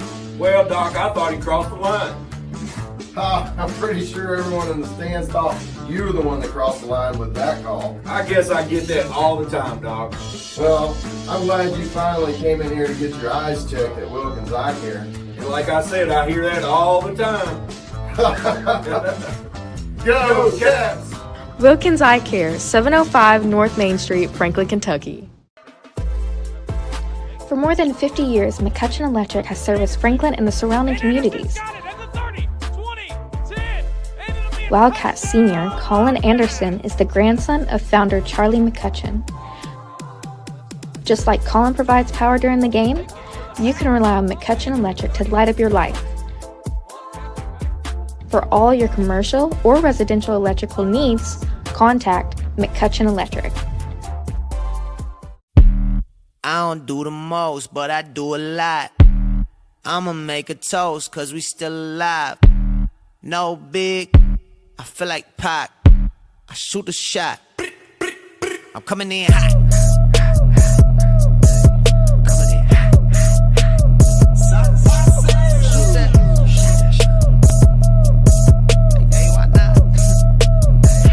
Yeah, coming in hot. Just like the fajita. I write what I live. My life in the speaker. I'm nice with the flow. They lead Franklin Simpson 14-3 at the break after Brody McAllister was able to knock through a 25-yard field goal, his third make of the season. Right before the half, the Wildcats had it seemed turned it over for what would have been a third time unofficially. It would have been the first official turnover of the game for Franklin Simpson, an interception that was called back due to a roughing the passer. Wildcats had 2 turnovers on downs in Hart County territory. The stats have been very, very different from the regular season matchup between these two teams, but so far the story the same. One team has capitalized around the goal line. The other team has not. Franklin Simpson has made Hart County work for it. Scored their second touchdown on a 4th down play, completing a 14-yard pass on a 4th and 12, where it looked like the Wildcats had a chance to escape, keep it a 1-score game. Instead, Hart County at that time was able to push it out to a 14-0 lead, and Franklin Simpson able to respond, get points up before the break. Reminiscent maybe of Greenwood more so than Hancock County. So far, 14-3 is our score. The numbers jarring, Tyler Arterburg, because I think they're numbers, at least on the surface, that Franklin Simpson would be happy with. We're starting with Hart County offensively. 15 carries as a team, 98 yards for a team averaging 10 yards per carry as a team on the season. They had almost 200 yards in the first half against Franklin Simpson in the regular season matchup. Cameron Asbury had almost 100 by himself. He's only got 4 carries for 22 yards so far. Christian Martin's been the main guy, 5 carries for 47 yards. Brennan Griffin, 5 carries for 23. 11 of those came on 1 run. It's been a different game than I think we would have expected, to where the passing game, with Jacob Shoulders being 5 for 10 with 81 yards and the touchdown to Trent, has really been what's been making this Hart County offense go. That's been what's been getting out of the tough spots that Franklin Simpson and some Hart County penalties have put this Raider offense in. Yeah, I don't know how quickly, Hart County knew that Franklin Simpson was changing up their defense, but they changed their offense up pretty quickly to come out in that shotgun formation and to be able to throw the football. And that's not something I've seen very often, if any. I mean, for the main reason, they haven't had to. I think it's something that, as you go on in the playoffs, maybe it's something that you are going to have to work out. And as you're playing teams that know how to stop the wing T and Christian Academy of Louisville, it's something that you may have to pull out. And but, I'll be honest with you, I'd be a little bit upset as Franklin Simpson, that it seems like Hart County's using this as a practice game. I mean, that's what I'd be telling my guys in the locker room, on the sideline, and they're using this as a practice game for the state title run. I'd be a little bit offended and use that as a little bit of bulletin board talk and some motivation. I mentioned at halftime, and I talked a lot about this against Hancock County, how much the play discrepancy stood out to me, how you could tell the story of this game based off of what the play split was. this game defies all of that. Franklin Simpson ran more plays in the first half than this Hart County team that is known for getting on the field, staying on the field, and not giving you a chance to breathe. Franklin Simpson, 32 plays. They only gain 130 yards, though, averaging under 4 yards per play. Hart County, they run 25 plays. So, again, 32 for Franklin Simpson, 25 for Hart. They average 7 yards per play, which is about double Franklin Simpson, but it's about half of their average overall on the season. Again, we could say a lot about how this game has gone so far, but so much of it boils down to while Franklin Simpson has played so much better than the first time we saw these two teams play. They've played so much better than they did against Warren East. They played so much better than they did in the first half against Hancock County. The story has been the exact same of just not being able to convert in key spots. Yeah, and against Hancock County, those first two drives especially, I remember you turned to me in the commercial break, like, we didn't play bad on defense. Like, they just had the best plays that they could ever run. And, you know, this first half against Hart County, we haven't played bad, even being down 14-3. You know, I think Hart County has played a good game. They've had some things not go their way. But overall, Franklin Simpson has not played bad.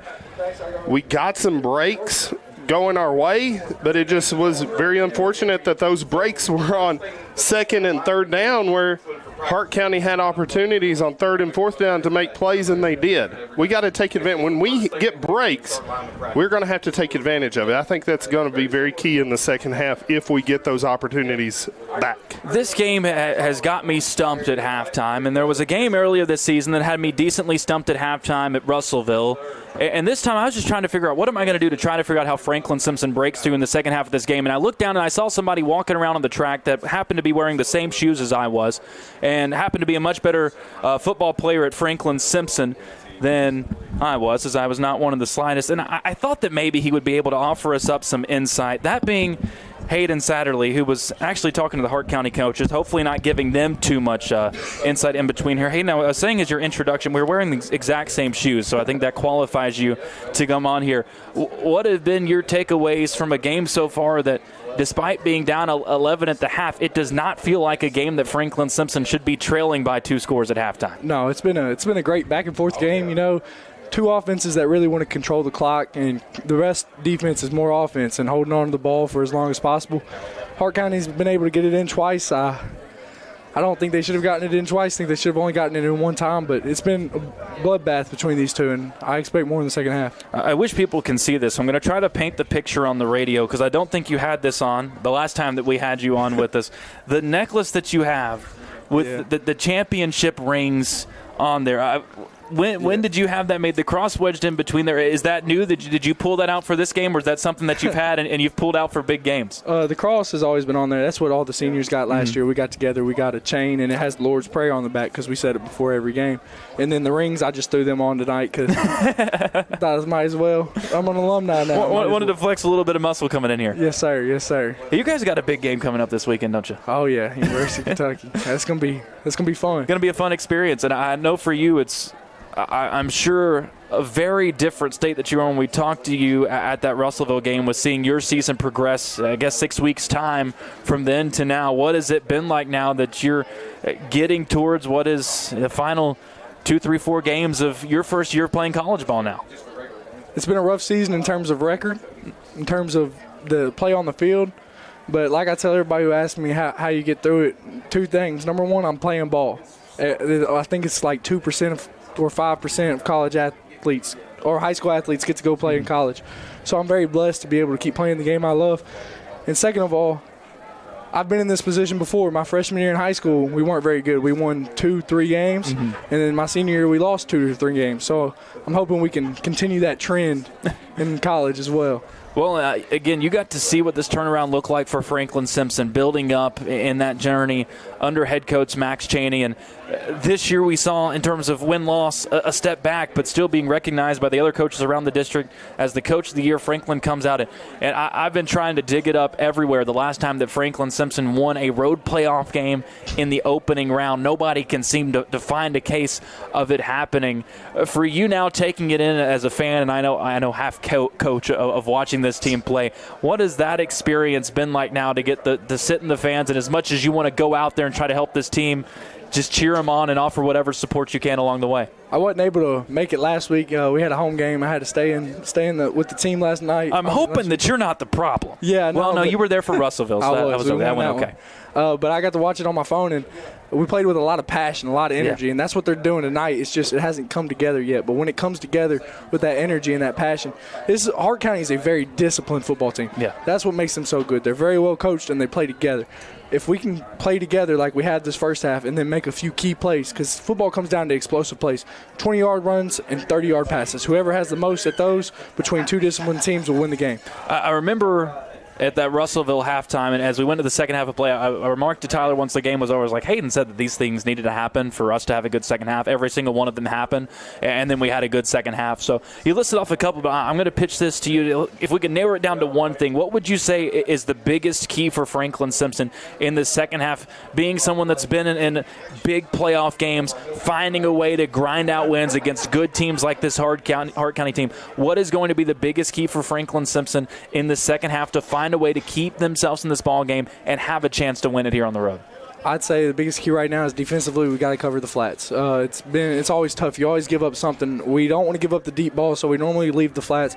But Hart County's offensive coordinator has done a very good job of booting out and finding the flats, a little out route, little hitch, something that's open out there. We've been known to give it up, so I'd like to see a little bit more what we call cloud coverage, so the corner stays in the flats. And if the corner can stay in the flats and maintain the flats, it's going to be a good night for us. Do you think they might give you one of those headsets and let you start chirping in on some things? Yeah, no, I don't think so. I wish. Maybe in a couple of years. If you could just bring your own megaphone from the stands and call out the play, I mean, I guess the fans on the other side and the players could hear what you're calling out, but it might be helpful overall. Not my greatest idea, but I wouldn't call it my worst. Hayden, appreciate you as always coming up here. It's been fun. I'm hoping next year and years to come this can just become a regular thing, at least until you're down on the sidelines coaching this team or something. You're going to end up coaching somewhere. I just know it. You've got to. I hope. Yes, sir. All right, that's Hayden Satterley joining us here on our halftime show. Second time this season we've been able to have him drop by. Somebody that loves this game and knows this game and just loves this Franklin Simpson football program. It's always amazing for me to see alumni, whether it's people that are watching along on Channel 9 or it's people that you see in the stands that will come up and say something, all the support that you get from the former players and anybody that's affiliated with Franklin Simpson Athletics in any way, shape, or form. And I think what Hayden says rings true. It's what we've talked about a little bit, where maybe there are some key things you could talk about the flats and needing to defend them better, or some technical things that you want to do, or in this case the penalties have been in your favor for the most part if you're Franklin Simpson. This has been a good game. We've seen these first halves kind of build on each other. It's very similar to Hancock, like you said, where it felt like Franklin Simpson played a good first half, but you've got to figure out where that breakthrough comes from. And he mentioned the big plays. That's been the one place where Franklin Simpson really hasn't been able to get anything going. They've had a couple of plays go for 17 yards. That's the biggest of the game, but both of them have been on the ground. One of them a run up the middle from Aiden Jones, his first carry of the game. Brady had a 17-yard run as well. 4 for 13 through the air, only 36 yards. The biggest play of the game was that 34-yard pass down the seam from shoulders to Trent. And we've seen this Hart County offense navigate a couple of times out of a 1st and 20, a 2nd and 20 using explosive plays. Franklin Simpson is going to have to generate some explosives, and you've got to figure a turnover here or there is going to be key to find a way to win this game. Yeah, Hart County is very disciplined in terms of turnovers, and I mean, there's no secret as to why. I mean, they were 10-0 2 years in a row. They are very disciplined, as Hayden talked about. They play very well together. They don't turn the ball over a lot. The only really close game that shouldn't have been close was against Glasgow, and they had interceptions. They had turnovers. It'd be really nice for Franklin Simpson to get one of those. And they've been close in some of these possessions, but you got to get the ball to bounce your way, and covering the flats as he talked about. And one thing I would say to the defensive backs, I know they're trying to get back in their deep third, and we run a cover 3 most of the time, but don't turn your back. Don't turn your back, because after the ball is thrown, you need to come up and make the tackle. And I think that's some of the mistakes our corners have been making in the first half. We've got about a minute and a half left before we get this second half of play underway. 14-3 is the Hart County lead over Franklin Simpson. While we've got a moment What do we have in terms of updates on those scores from around the area? It's weird because some of those games in the Eastern time zone, they've progressed a little bit more, and then we've got several that are flowing along with ours. Yeah, so the big game that we're looking at for potential next round play, it has Christian Academy of Louisville. They're pulling away from Mercer County. They're up 35-14. Adair County is up 6-0 on Union County. Wow. Campbellsville at halftime is up 20-0. On Russellville, South Warren is up 21-7 over Graves County. Monroe County, last score I saw, they were up 28-0 over Washington County. Bardstown's pulling away from Allen County. Scottsville looks like they're going to end up pulling that one out, winning right now 35-7. Bowling Green and Owensboro are in a tight one, but Bowling Green is up 17-7. And really the closest game that we have seen is North Hardin just scored to go up 13-9 over Barron County. Another game that's in, and Bardstown just scored again, so they're up 42-7 over Allen County Scottsville. Another game in 3A, you got Louisville Central. They're up 18-7 at Garrett County right now in the fourth quarter. We knew, or at least had a feeling coming in, that Adair would give Union County one of the better shots that they've seen this season. But, I mean, Union has looked pretty much untouchable. And we went up there last year, saw how good they were firsthand. Franklin gave them everything they could handle, fell with the failed 2-point conversion in the second round of the playoffs before Union fell in a one-score game against this Hart County team. I don't know that we expected Adair to find a way to lead that game at halftime, though. Well, I don't know if I said halftime. I think it was the first quarter. We'll see if we've got an update there and how that's progressing. Text to see if I can get an update from somebody. Watch, I know a lot of people are commenting on Channel 9, but I'm not able to see those. Franklin Simpson boots it away to start this second half. It's a long one from McAllister down inside the 10-yard line, fielded at the 6. Asbury in some trouble down around the 15-yard line, pushing up near the 20. Can't get there in the Wildcats. Great kick coverage, and we see some of that juice coming out of what at this point we assume have just become these patented halftime speeches from Coach Cheney and this staff, as Hart County will take over inside their own 20-yard line as Franklin Simpson steps up, gang tackles, and brings Asbury down at the 17-yard line. Yeah, the worst starting field position for any team, and for any game to be a second-half team, this would be great for Franklin Simpson to do it in this one. Playing like your season depends on it, because it does. 15 carries for 98 yards as a team for Hart County in that opening half. Christian Martin leading the way with 47 yards on the ground. He goes in the motion to start this play. They pitch it to him on the right side. Gets across the 20, dragged down at the 23-yard line. Moderate gainer on first down. Picks up 5 to split the yardage in half. And Christian Martin and Cameron Asbury, they're players that, kind of like Colin Anderson, you want them to get the football in space. So you want them to get the football on tosses and pitches. And, Franklin Simpson had some guys there, but even with guys there, they were able to get a 5-yard gain.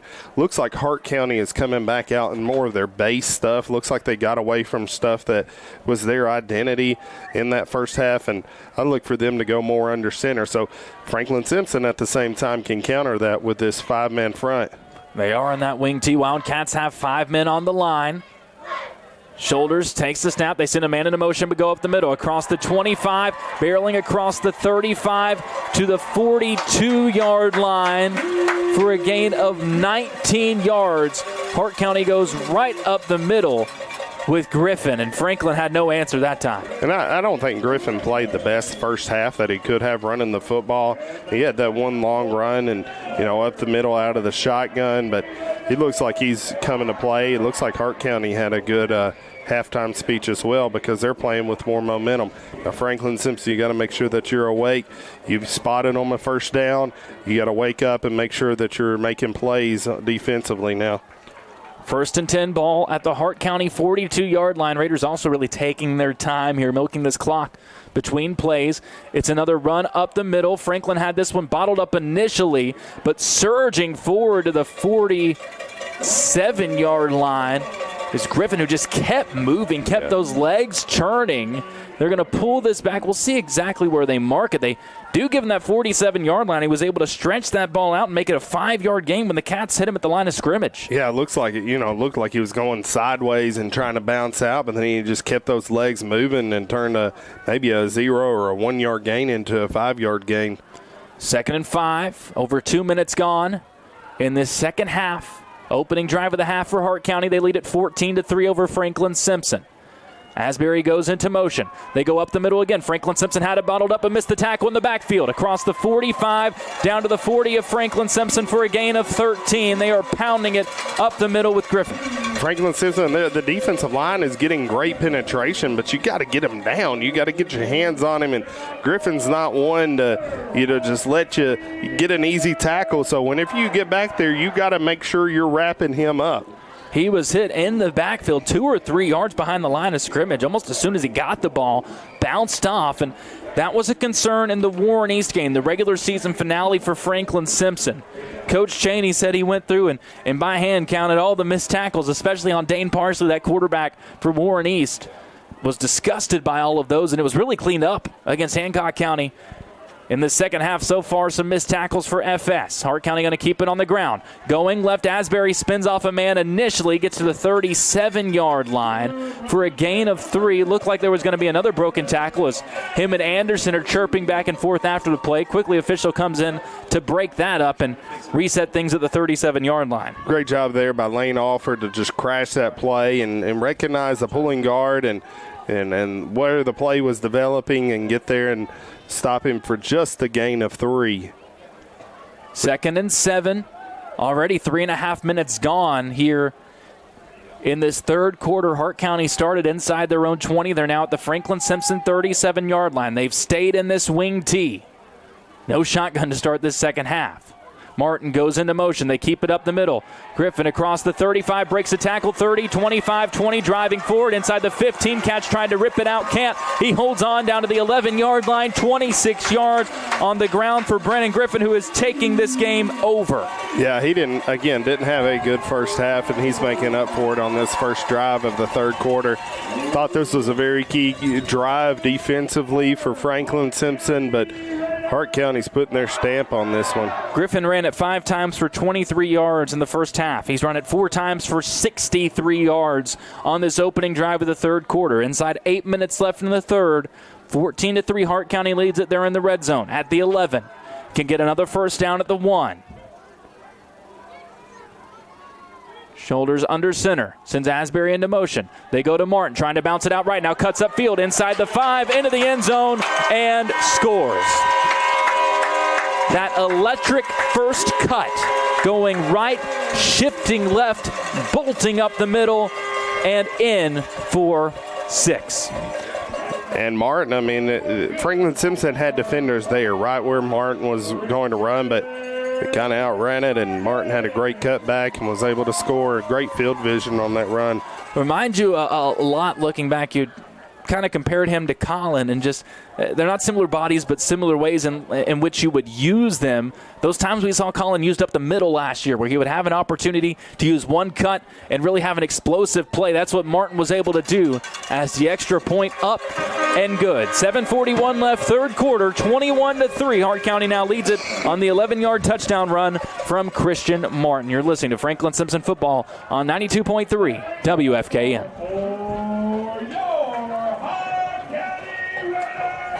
Just the 30.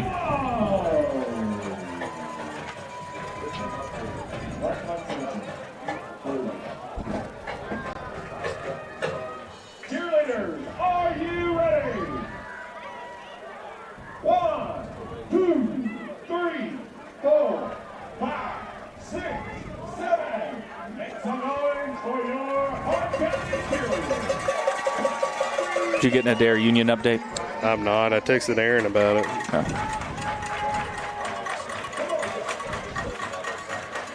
7:41 left in the third quarter after Franklin Simpson pieced together a drive to end the first half. They get points on the McAllister field goal. Hart County with the response. They take over inside their own 20, march right down the field, and punch it in on an 11-yard touchdown run from Christian Martin after Brennan Griffin gained 63 yards on 4 carries to get him there. And with 7:41 left in this third quarter, the Wildcats need to find another response. The kickoff is bobbled and then handed to Lane Alford, who runs up to the 35-yard line and is knocked down there. Looks like Lane wanted to have a good kickoff return like he did against Hancock County. I mean, he's ready and motivated, but yeah, just one didn't bounce his way, and Hart County was able to get there and make a tackle. Tough to call somebody fresh when it's like Lane and playing every play on both sides, but only 3 carries in that opening half for 2 yards. Collin just 3 carries for 1 yard. It was all Delkin Jones for Franklin Simpson, 84 yards on the ground as a team, 40 from Brady, 39 from Aiden, 5 from the rest of the team combined. I feel like Franklin Simpson this year has played best when they have a sense of urgency on offense, and yeah, again, you have to have a sense of urgency on offense right here. I formation, Jones the fullback, Anderson the halfback. They fake it up the middle, go to Anderson, bursting through to the 39-yard line for a gain of 4 on first down. Good run up the middle, faking to the fullback, and the fullback and Aiden Jones has been very key in this game because he's had so many good carries. It opens up other guys. 7:15 left and ticking in this third quarter. Ball on the left hash at the 39-yard line.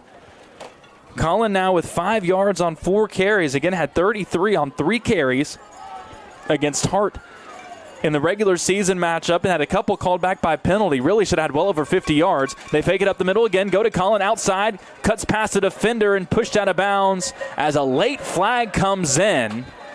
That looked like it was on the tackle, but there's also one in the backfield, so we'll see if they could be offsetting here. You know, not ideal for a lineman when you've got to bounce out like that. Can often lead to holding on to somebody for too long, not being able to release in time. We'll see how these penalties shake out. It was just a gain of a couple for Anderson. Officials conversing on the 40-yard line near the Franklin Simpson sideline. 6:53 left in the third quarter. Cats are down by 18. We get a block in the back against Franklin Simpson and a face mask against Hart County, so they will offset.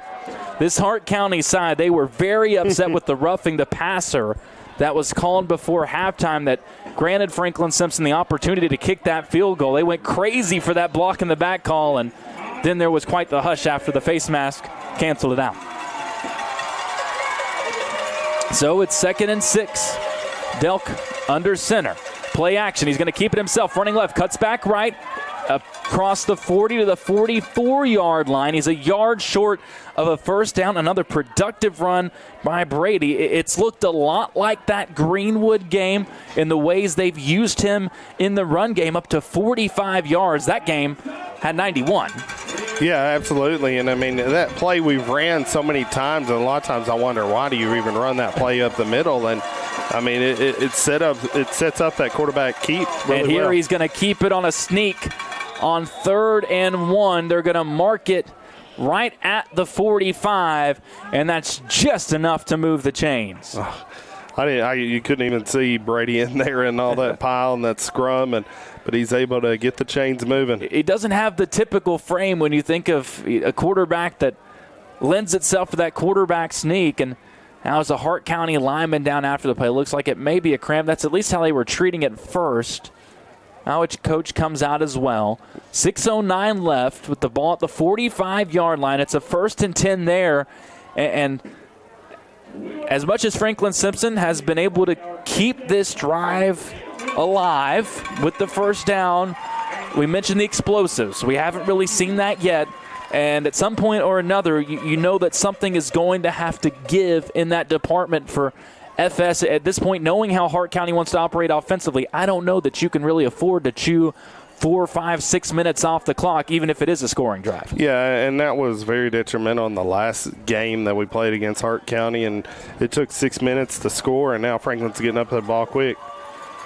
Delk pitches it. It's pitched right back to him. It's the flea flicker going downfield. Puts it up into traffic, and it's caught in between all the defenders. Somehow Kason Groves comes away with it. Was surrounded by green and orange, but it's the blue and white that holds on. Down at the 5-yard line, they'll pull it back to the 6. It's semantics. Give him a 50-yard gain. I mean, that, you know, you're talking about you needing to score quick. That was it. He was able to make the catch, and there's a flag. There's a flag, and the Hart County fans are all yelling about it as the officials had moved on from the play. There's a flag down all the way back at the Franklin Simpson 36-yard line. An official is going to get it. Another one on the far side is signaling for the chains to move. So it must have been inadvertent, and the referee does, in fact, wave it off. All right. So here we go, and I had no idea what he would have even signaled, but he's still going back to that catch. I mean, I don't even know how he caught it. It was just a sea of green and orange, and my goodness, he came down with it. But you got to capitalize. First and goal at the 6. Delk fakes it first, gives it to Alford. Running right, he's dragged down in the backfield. Now, Hart County, they watch film, and they are very disciplined, as we talked about. That play was the same play that we ran to get the 3rd and 3. That's the same play that Franklin Simpson ran to get the 2-point conversion. Hart County knows that. They're able to key in on it.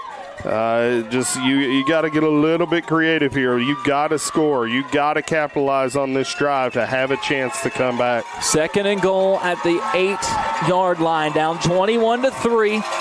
5:10 left and ticking, third quarter. Delk under center. Jones, Alford, Anderson in the backfield. Fakes it to Oldham, keeps it himself. Right side, trying to get outside. Defender falls down. Touchdown, Wildcats. Brady is having the best game that I've seen him play running the football, and he's doing it off play action fakes, and he fakes it to the running back, keeps it on the right side. Looks like he's going outside, but the play's designed to cut up. He's able to cut up and then bounce it out for the touchdown. Great run by Delk to score. From 8 yards out after the 2-yard loss, with Alford started to get dicey again. Would it be another goal line stall? No. Delk keeps it himself, punches it in, the extra point good, and with exactly 5 minutes left in this third quarter, 21-10, Hart County's lead is back to 11. You're listening to Franklin Simpson Football on 92.3 WFKN.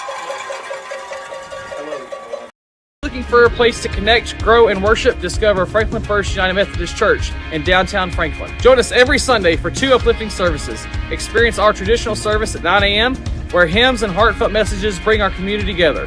Or come to our contemporary worship service at 11 a.m., where you'll find a lively atmosphere filled with modern music and inspiration. No matter where you are on your faith journey, there's a place for you here. Join us this Sunday at Franklin First United Methodist Church. We can't wait to welcome you home.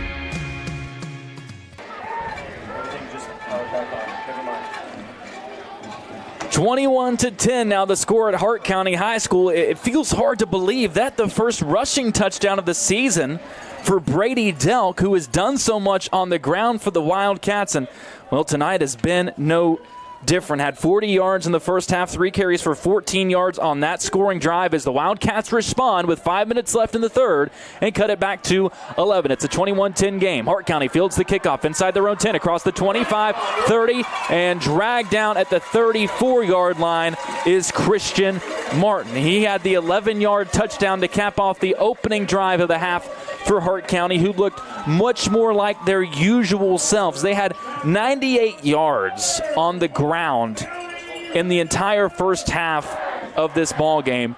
They almost beat that on that opening drive of the third quarter. They go 82 yards, and all 82 were on the ground. Yeah, and they're getting back to their basics, trying to run the football up the middle and then go onto the outside. And they were in shotgun a lot in that first half, and that's not their identity. Now, Franklin, you have to stop. You have to get tackles whenever you get an opportunity. Griffin, the fullback, now shoulders directing traffic, moves a wing to the left side, sends a man into motion. They fake it left, go up the middle. Martin bursting through across the 40, wrapped up. A good tackle by Delk, who comes up to bring him down at the 43-yard line. It's still a gain of 9, but could have been much more, and it's 2nd and 1. Kind of looked like a reverse with shoulders rolling out right and then hands it to Asbury running to the left side. And again, this running offense for Hart County, it's tough to stop. You had guys that were in position to bust up the play, and then they just run right by you. They need a yard to pick up the first down at their own 43-yard line.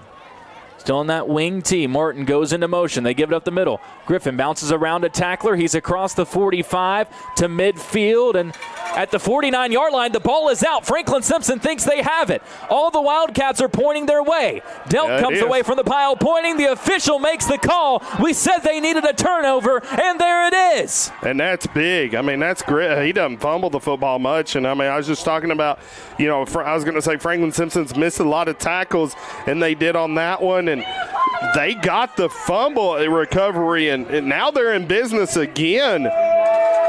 Wow. They take over at midfield. Griffin was swarmed by Cats, and they're an example of the power of gang tackling. Bring in multiple bodies, and then you got multiple bodies there to fall on it as well. And, just what you needed a break. You needed a little magic. There it is. He had a little in the first half, but you didn't take advantage of it. Now, Franklin Simpson, you got to take advantage of it. McPherson goes into motion. They give it up the middle. Jones, his knee goes down at the 49. They might give him progress to the 48, gains a couple. He's been consistent with those just little chip away plays on first down. Had the explosive play to start the game for 17. It has really been more 2, 3, 4 every carry since then. That time picks up a couple, and it's 2nd and 8. I mean, Lane Alford's the guy you key on. I mean, you line up number 30 in the backfield. As next year and the year after, people are going to start keying on Aiden Jones. And Hart County, as this game has gone on, they have too. He's in the I formation as the fullback. Fake it to him. Anderson going left side, grabbed by the jersey and thrown down in the backfield all the way behind the Franklin Simpson 45-yard line. Second big loss on a Colin run tonight. That play was snapped from the Hart County 48. Franklin Simpson now back at their own 44. It's 3rd and 16. And that was the stud defensive end for Hart County, and it looked like he had the injury at the end of the last drive defensively, or the middle of the last drive before the big play, and looked like some of the coaches were talking to him about his toughness, and he's woken up since. Shotgun formation. One wide receiver to the left, high snap. Delk takes it. Good protection again. Jump ball, downfield, left side, has a man open, diving effort, and it's incomplete. Kaysen was open, beat his man, but it was slightly overthrown. There's a flag back at the 36-yard line. That one is a hold against Franklin Simpson. Gotta figure it'll be declined. On 3rd and 16, it is. Groves was open for the bomb. It was overthrown by just a tad. Couldn't hang on with the diving effort. And Franklin Simpson can't convert on the turnover. They'll have to punt it away. Yeah, and that's very unfortunate. I mean, because you had a good play, and then that second down play was just blown up, and you had to throw the bomb on 3rd down, and it was there. Man. It was there. Hit the 50-yarder to Groves in triple coverage. That one was open. Good snap to McAllister. It's a low driving punt down the left side. Takes a very friendly Franklin Simpson bounce. Hit a Wildcat in the back, and now Hart County picks it up. They return it. They fumbled again. Did it bounce out of bounds or did it stay in? I think it bounced out and will stay with Hart. They fumbled again. The Cats tried to grab it. They should have been inside their own 20. The punt hit the back of a Wildcat. Then Hart County fielded it and brought it out past the 35-yard line. There was a fumble, but it looks like it goes out of bounds, and Hart County will take over after all that at their own 36-yard line. Yeah, Hart County got a break on that, because if that was a yard inside of the inbounds, Franklin Simpson has that football, but I think the Wildcat defender was out of bounds when he was jumping on the football. So here comes the Hart County offense after the very rare fumble from Griffin, who's been the star in this second half. They run left. Cats are all over it, and there's a big play defensively for Lane Alford, slinging Asbury down for a 2-yard loss. You talk about him being fresh. I mean, he's been fresh on offense and not getting a lot of carries, and that pays off defensively. Coach Griffin immediately takes special is that we look for the story when it comes to our customers. Just listening to them, talking to them, figuring out a little bit about their background. A larger bank is not going to ask you those questions to figure out the end goal for you. We stuck with Franklin Bank and Trust for over 10 years, easily because of the service. I like to think of us more than just checking accounts and loans and things, but dreams and goals and aspirations is what we're trying to help people reach. Franklin Bank and Trust, hometown banking at its best. Easy to get discouraged, but this isn't a situation where you've got one unit of guys as your defensive unit, one unit of guys your offensive unit. Most of these guys are playing both ways, so it's the same ones out there with something to prove after they couldn't get anything going offensively. Yeah, and both sides. Hart County has a lot of their players have played defense that are playing offense too. I mean, Griffin, as we talked about, having this great second half and third quarter. I mean, the state's leading tackler and playing offense and fullback most every play as well. And how about the freshman Velasquez out there on that defensive line? We said we might see a little bit more of him, number 43 in there. He's lined up right in the middle of that 5-man front. 2nd and 12. Asbury goes into motion. That's another fake. It's fumbled by Martin on the exchange from his quarterback's shoulders. Hart County falls on it in the backfield at the 28-yard line. It loses 6. They at least avoid disaster as they fall on the fumble. Now they'll move it up to the 39-yard line. Loss of 5 yards. It's 3rd and 17. Now, Franklin Simpson, you had opportunities like this in the first half where you had them pinned back, yes. 3rd and long, 2nd and long. Watch Connor Trent. Yes, look, watch Trent. Now, he's on the far side of the field. Shoulders has struggled a lot throwing it to him on the wide side of the field because that's a farther throw. I wonder if they try to just run it here. Anderson and Delk switch spots as the safeties. Colin may shade that side. They're looking to throw on play action. Shoulders rolling to his right. Goes downfield to Trent. Jump ball. It got through to the defenders. Hit Trent in the shoulder pads, and he couldn't corral it. I don't know if he saw it, and now gosh. Delk is down after the play. He went up to contest that pass, and he's down and hurting at the 44-yard line. Franklin Simpson had done it. They had made the second consecutive stand. The pass fell incomplete. It'll be 4th and 17. As now Coach Chaney walks out there as well. That's a non-contact injury, so those are usually never good. Brady with his hands up around his helmet. And that's as he was coming down. And we're waiting to see what part of the body they look at, because right now he's just laying down in pain somewhere. Hasn't really indicated where it's at. 1:22 left in the third quarter. Franklin Simpson will get the ball, presumably after a punt from Hart County, as Brady is up. And this is an interesting spot, too, but we'll see. Obviously, you want him back out there on offense, but he is punt returner doesn't feel like the right word. He's really just out there to field punts and down them. So Kason Groves is going to take his spot here. And, again, you got to be clean with everything. Just got to field it and get down. The other side of it is Franklin Simpson is stacking up this line. They might bring some heat. Yeah, and Hart County doesn't punt a lot, so. It's another good snap. Good high punt. Groves waves it off. It takes a bounces. A flag comes, or it looked like a flag might come in. There was a hard hit from Hart on Franklin. I thought they might get a blindside. They don't. It almost looked like would have been wise strategically. We're trying to knock Franklin Simpson into that football. It's eventually down at the 49 of Hart County, so the Wildcats will have good field position again. We'll see what the quarterback situation looks like. 1:13 left in the third quarter. Franklin Simpson takes over at the Hart County 49-yard line. Kason Himshoot will fill in at quarterback. He's played fullback this year. He's played linebacker this year. For now, he's going to stand in at quarterback as his team trails 21-10. Alford is the fullback.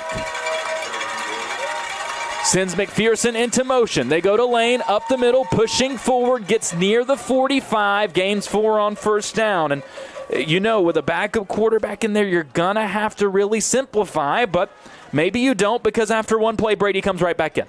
Yeah, and he looks like a lower body injury, but he's able to walk it off. Was doing some high knees as he was coming back on the field. He's not even limping now, doesn't look like, and it's good to see him back out there. I think Kaysen is very capable as well. He's got a really good arm. But you need Brady's legs. Manager, but yes, definitely you want that run game from Brady Delk. Probably got one more play left in the quarter. I formation offered the fullback. Colin is the halfback. They give it to him, working up the middle, shoots the hole, gets up to the 41-yard line, 2 yards short of a first down.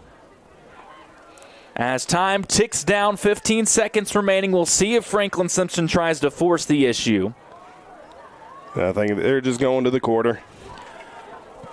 So the Wildcats go toe-to-toe with Hart County in this third quarter. Each team scores a touchdown. The Wildcats get their first of the game on the 8-yard run from Brady Delk, who is back in after an injury, as the Wildcats have made back-to-back defensive stops.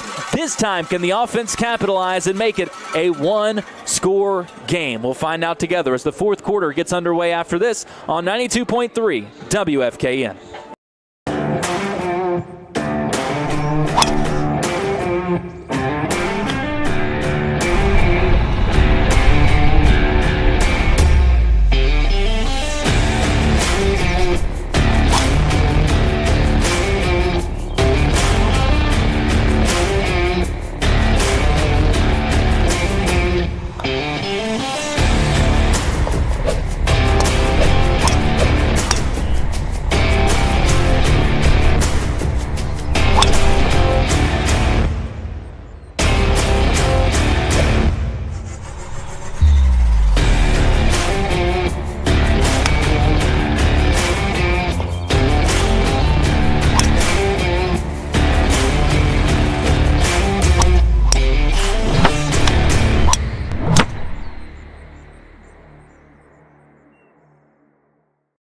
County 41, and on that 3rd and 2, Delk keeps it working to the left on another sneak. The spot is close, and they signal to move the chains. The Wildcats get what they need to the 39-yard line on another run from Delk. And I like that formation right there where the fullback's kind of out to the left behind the tackle, and that's a sprint out formation, a sweep formation, but Brady just takes it right up the middle. That pulls the linebacker out. Now the officials are going to have a conversation. They had signaled for the chains to move. I don't know if after they've already moved you could go back and potentially measure anything. But in this spot, if you're Franklin Simpson, we'll continue to see what the conversation looks like. The officials still conferring as the Wildcats huddle, and I think we're going to be good to go now. They officially signal to get things back underway. It is 1st and 10 for the Wildcats. 11:52 left and ticking in the ball game. Shotgun formation here. Snap is fielded well. It's Himshoot who's back in. He's throwing right side, and it's caught on an out route. It's going to be enough for a first down. Himshoot was back in at quarterback, makes the shotgun throw on the out to Groves, who picks up 12 and gets a first down. You mentioned the arm of Himshoot. They bring him in to throw, and now Brady comes back in after one play. And that kind of, throws off Hart County. They're thinking, he got the backup quarterback in, going to be a simple run. But Himshoot has an arm, and he shows it because, that out route's not an easy throw. 4th catch of the game for Groves. He's been great. Delk fakes it to Anderson, keeping it himself. Running left, he's got blockers, but a flag comes in. They got a hold downfield. As Delk is slung down after the play, there's another penalty flag that comes in. 3 flags come in for the late hit as Brady was wrapped up and slung down.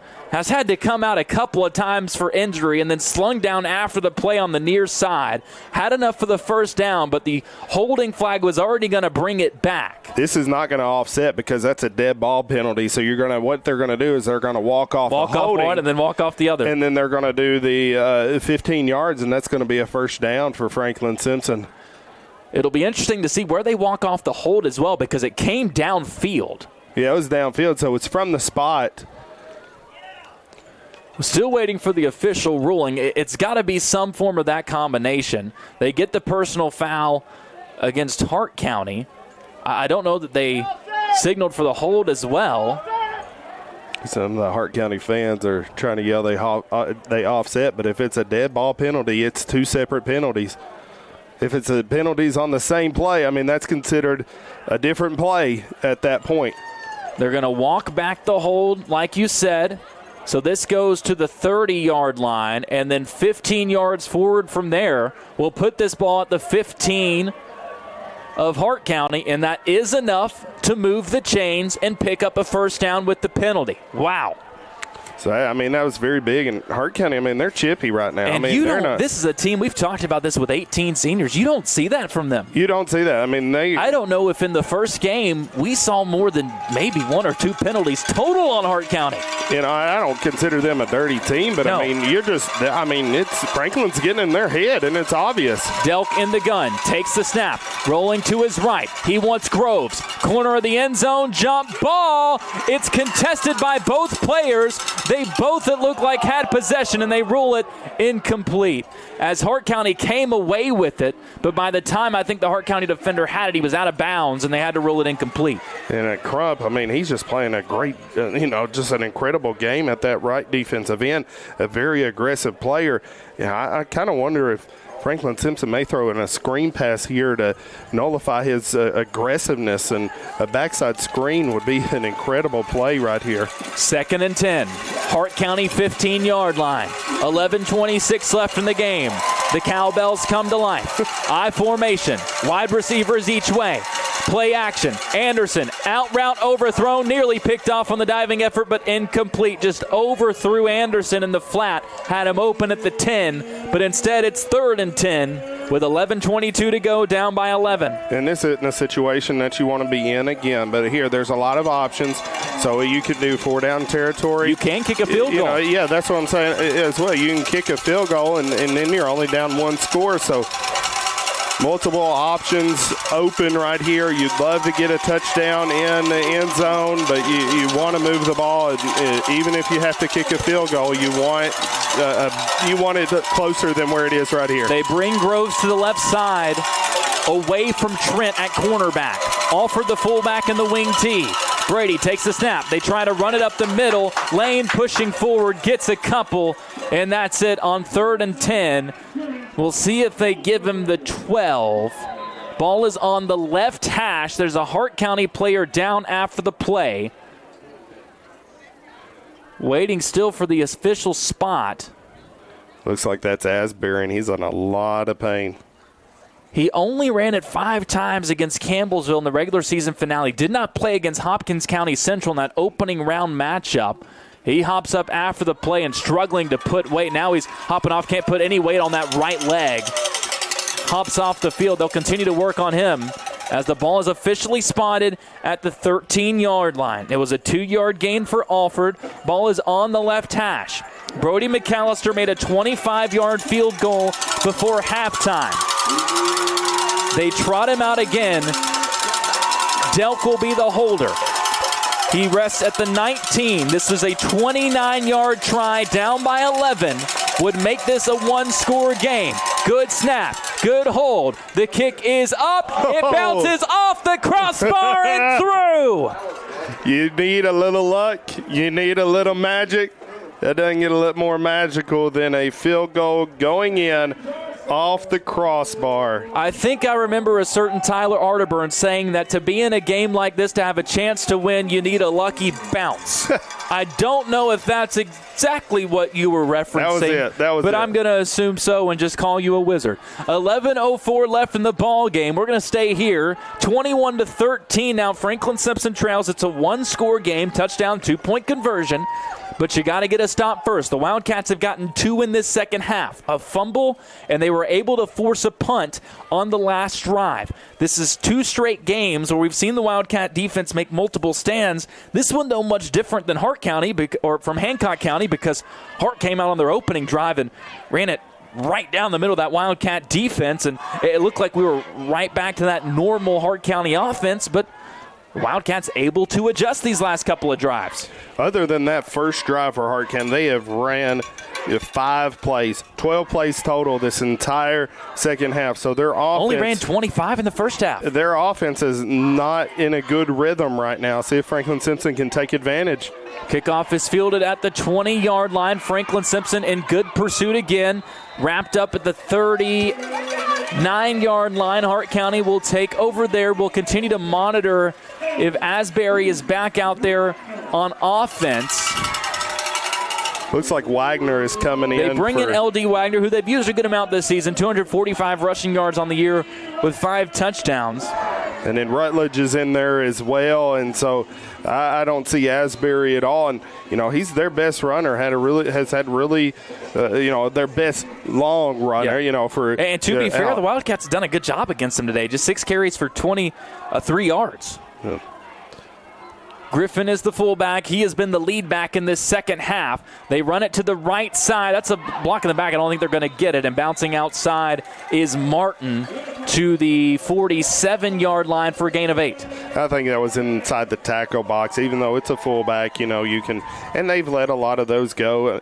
I like when officials let, the players play compared to last week. So, even though that's against Franklin Simpson's advantage, I like the no call.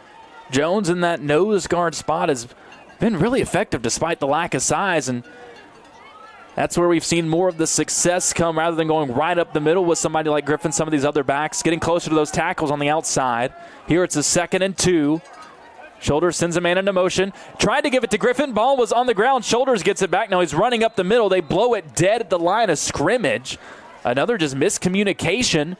And at the 47-yard line, it's going to be 3rd and 2. Yeah, I think Griffin was supposed to get that football, and he didn't. So what you're taught as a quarterback, whenever you miss a handoff or somebody's not there, you just follow them. But, I've not seen these mistakes that we're seeing from Hart County at all. Mistakes are drive killers. They're able to be in a 3rd and 2. They're still in a great position, but – they have been out of rhythm this second half. 3rd and 2. Hart County at their own 47-yard line, 10-19 left in the ball game. Griffin, the fullback, Shoulders is going to keep it himself, pushing up the middle. He's hit hard, but he's got the first down at the Franklin Simpson 49-yard line. And Shoulders, he's great at those quarterback sneaks. Just finds a little spot and able to get that first down. And that was a great spot for him to be able to do that. But he takes a big hit. Yes. He takes a big hit. So, how comfortable is he doing that another time? Gets his play in. We tick inside 10 minutes left in the ball game. Franklin Simpson has to find a way to get off the field, trailing at 21-13. 8-point deficit. Trailed 14-3 at halftime. Shoulders sends a man into motion. They give it to Griffin. Up the middle. He's chopped down and leaps to the 45-yard line for a gain of 4 on first down. That's a good 4-yard run, but then Hart County's got another offense. I think it's an offensive line. This one looks like a cramp. At least you've already got one player stretching him out. And you got to think about this. I was thinking about this watching film. 6:14 left to go in the first quarter. Hart County had a running clock on Hopkins County Central last week. They took essentially almost had a bye week. Hey, Mr. Smith, what was that call about last Friday night? Well, Doc, I thought he crossed the line. I'm pretty sure everyone in the stands thought you were the one that crossed the line with that call. I guess I get that all the time, Doc. Well, I'm glad you finally came in here to get your eyes checked at Wilkins Eye Care. And like I said, I hear that all the time. Go Cats! Wilkins Eye Care, 705 North Main Street, Franklin, Kentucky. 3 left. 2nd and 6 out of the injury timeout. And I believe that's Crump that was shaken up and now is hobbling off the field. You've said multiple times the impact he's had bringing pressure on defense. That is easily the side of the field that he's been more impactful on, but obviously still like to have his blocking when you know you're going to want to turn this clock away. And, he's receiving, which I don't think Hart County's going to try to throw the ball a lot, but he had a catch against Franklin Simpson in the first game. 2nd and 6. Shoulders steps under center. Sends a man into motion. They've been running the similar play. Now they go to Martin up the middle, slipping past tacklers, gets to the 40, needed the 39. They walk up there near the spot. One official's at the 40, one's at the 39. We'll see what the official spot is. They're going to mark it at the 40, so it's 3rd and 1. Yeah, it's a little bit short, and so now you're in a situation where you're going to maybe a quarterback sneak again, or maybe you just toss it out. You got to be prepared for both. I mean, on that touchdown run earlier, it was really short, and Shoulders just tossed it out because Franklin Simpson was keying the quarterback sneak. Shoulders will be under center. He's got 2 backs behind him. It looks like he'll run that sneak, and they'll come up to give him a push. He gets up to the 39, diving at the 38, needed 1, got 2, and Hart County keeps moving the chains. 8:29 left in the ball game. They're up 21-13. That a 2-yard gain from Shoulders, though. Worth noting, Franklin Simpson's made 2 field goals in this game. Hart County has not attempted one this year. No, but we saw the extended extra point go through if that does become a factor. I don't think they're thinking about that at all, knowing this Hart County offense. Something I just saw, Martin came over. Usually just the quarterback comes over and talks to the play caller, which is the head coach. I'm assuming they're going to try to get the ball to Martin right here, and maybe some trick play or something on this one. Griffin's the fullback behind Shoulders. They just give it to him, running up the middle, keep it simple, pushing forward to the 38-yard line. He's just gaining about 5 or 6 a play. They'll give him 6. Guess they had Martin come over there to confuse guys like me and coaches on the defense for Franklin Simpson as just Shoulders comes over to get the play call on this 2nd down and 4. Martin's got 5 carries in the second half. Griffin with 7. They've shouldered the load. Asbury's still out. It only run it twice for a yard in the second half. Griffin's behind his quarterback once more. Man goes into motion. It's a distraction. They go to Martin. He dropped the football in the backfield. It's down. Can the Cats get it? They had multiple bodies in the area. Missed it at first. Did Hart County bounce back on it? What's going to be the ruling? It's Hart County football.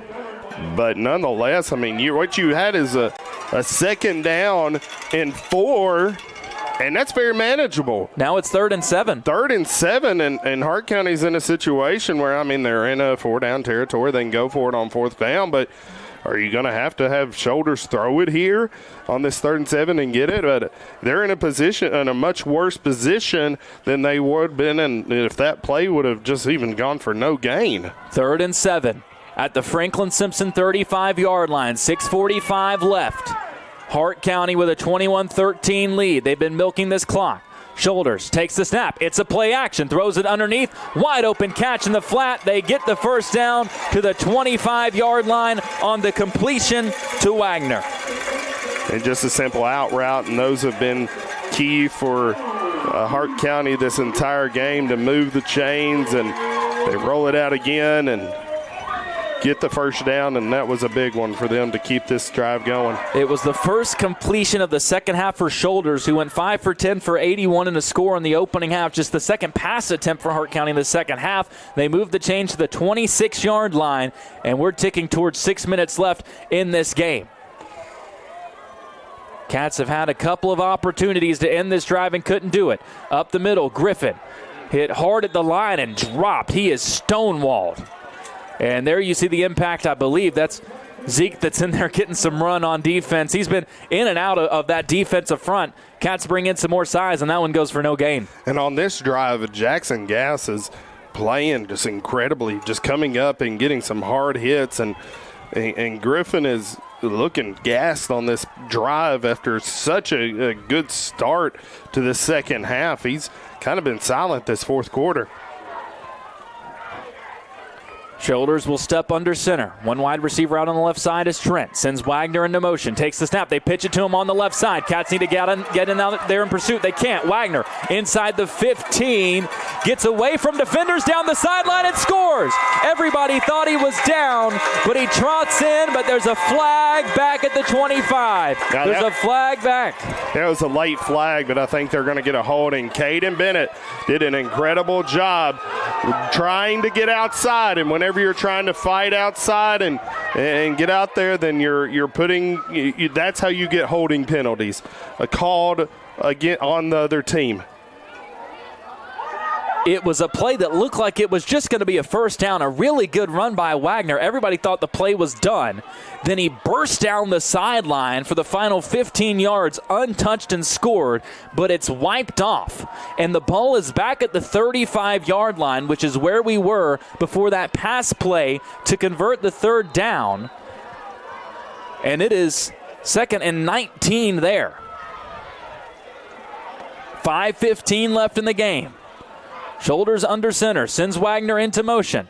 They fake the pitch, throwing across the seam. It's caught, a contested catch against Anderson. The receiver stays up. It should be a touchdown. It is. The receiver was wrapped up by Anderson, but the knee never went down. And it's Martin who reeled it in, absorbed the contact, popped up, and scored from 35 yards out. Great body control, great balance, and a really good contested catch. Yeah, and that was a tough catch to the start, and then he was able to get it and had a nice roll and able to get up and score. Extra point up and through. Wildcats had multiple opportunities to get off the field in that drive. Long downs and distance. Balls put on the ground, fumbles that couldn't be converted, and the Wildcats surrender a 35-yard score from Jacob's shoulders to Christian Martin as Hart County extends their lead to 28-13 with 5:06 left in this ball game. And now, Tyler Arterburn, the urgency has to kick in.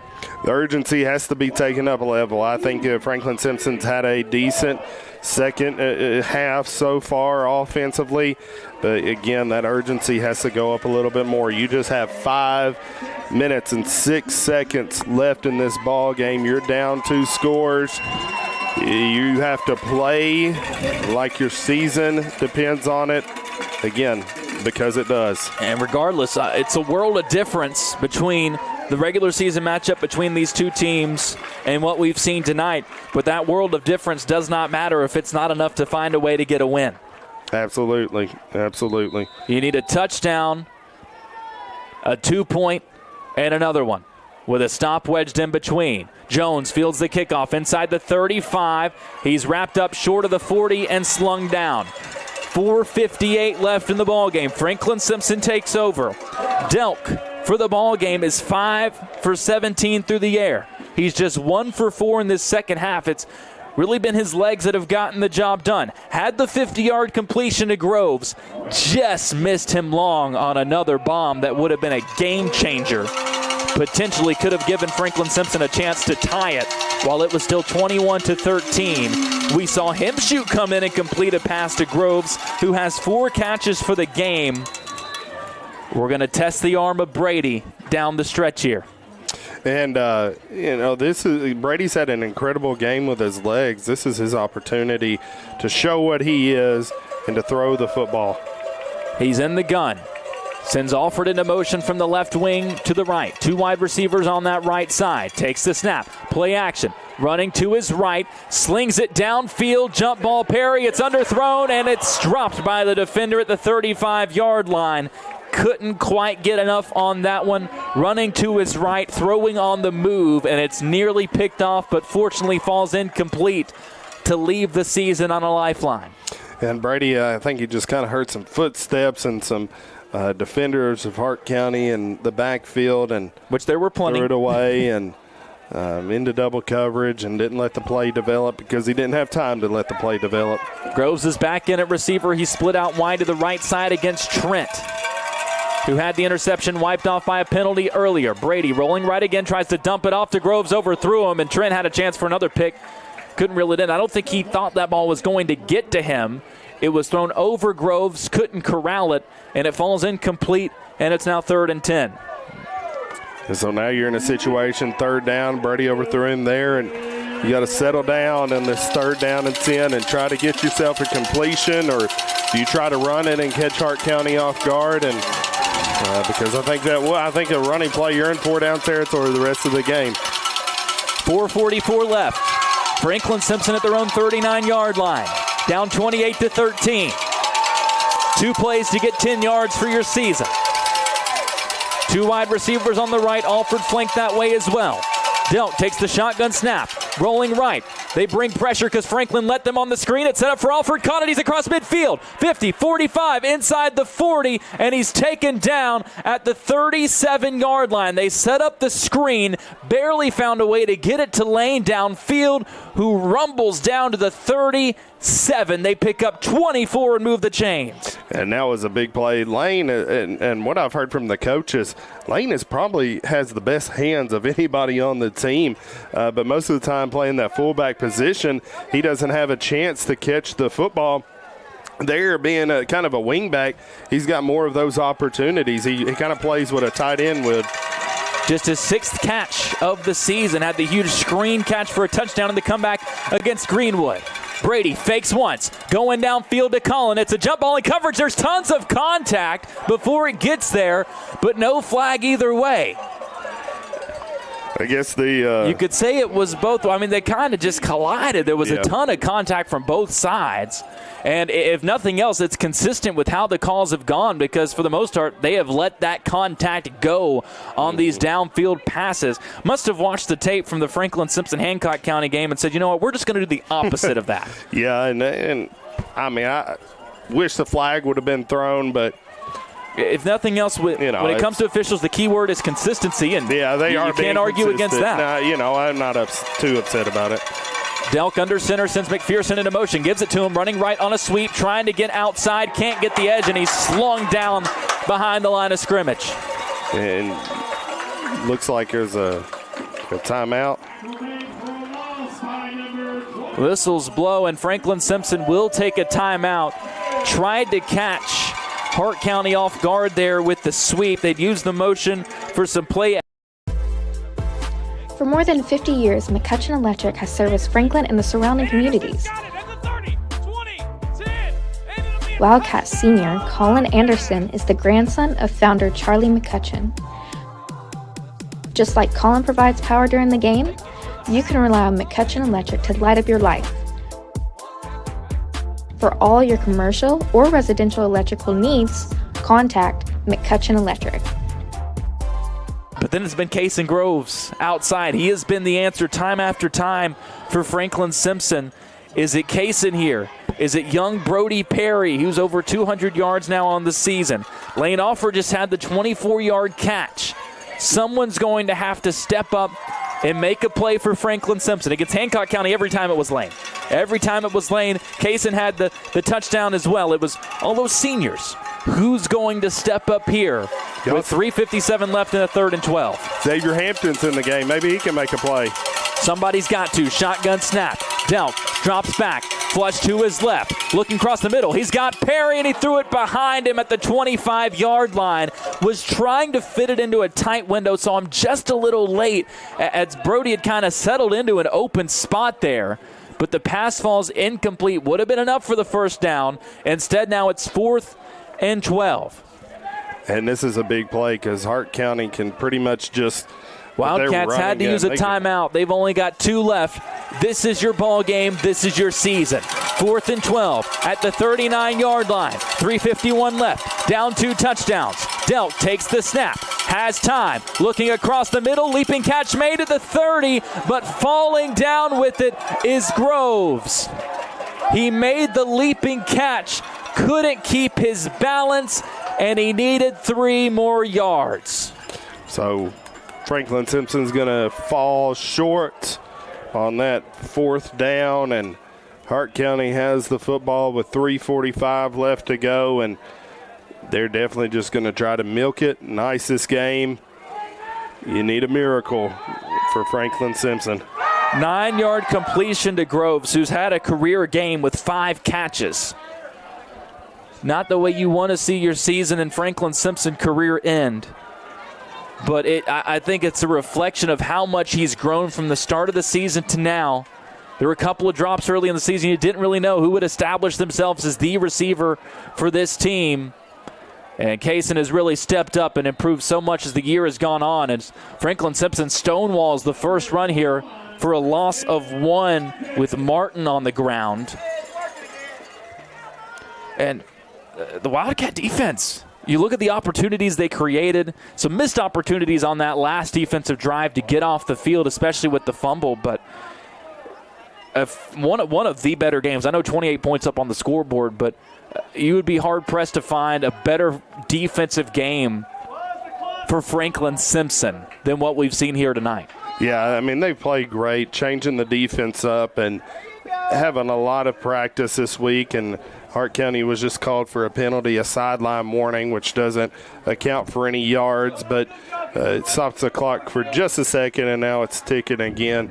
And Franklin Simpson, run defense has been it's not been good this whole year, and they've definitely improved again this week and had a good week of practice to stop this run game, and Hart County's had to throw. And now a timeout is going to come in from Hart County. They weren't going to get the playoff in time. 3:03 left. Hart County with one timeout left. Franklin. FSHS football is brought to you by the following sponsors. Trent Bedding. If I won't have it in my house, I won't deliver it to yours. McCutcheon Electric for all of your commercial and residential electrical needs. Chandler Beef Co. High quality beef. Franklin First United Methodist Church.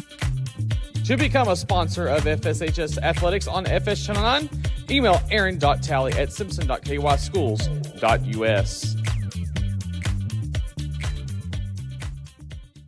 It's such a strange dynamic for a team that, as we mentioned earlier in the broadcast, if you're just with us, they had not won a playoff game, period, until 2022. And so quickly the focus shifts from, all right, we've checked this off. All right, we won a game. All right, we made the semis. Now we want to go win it all.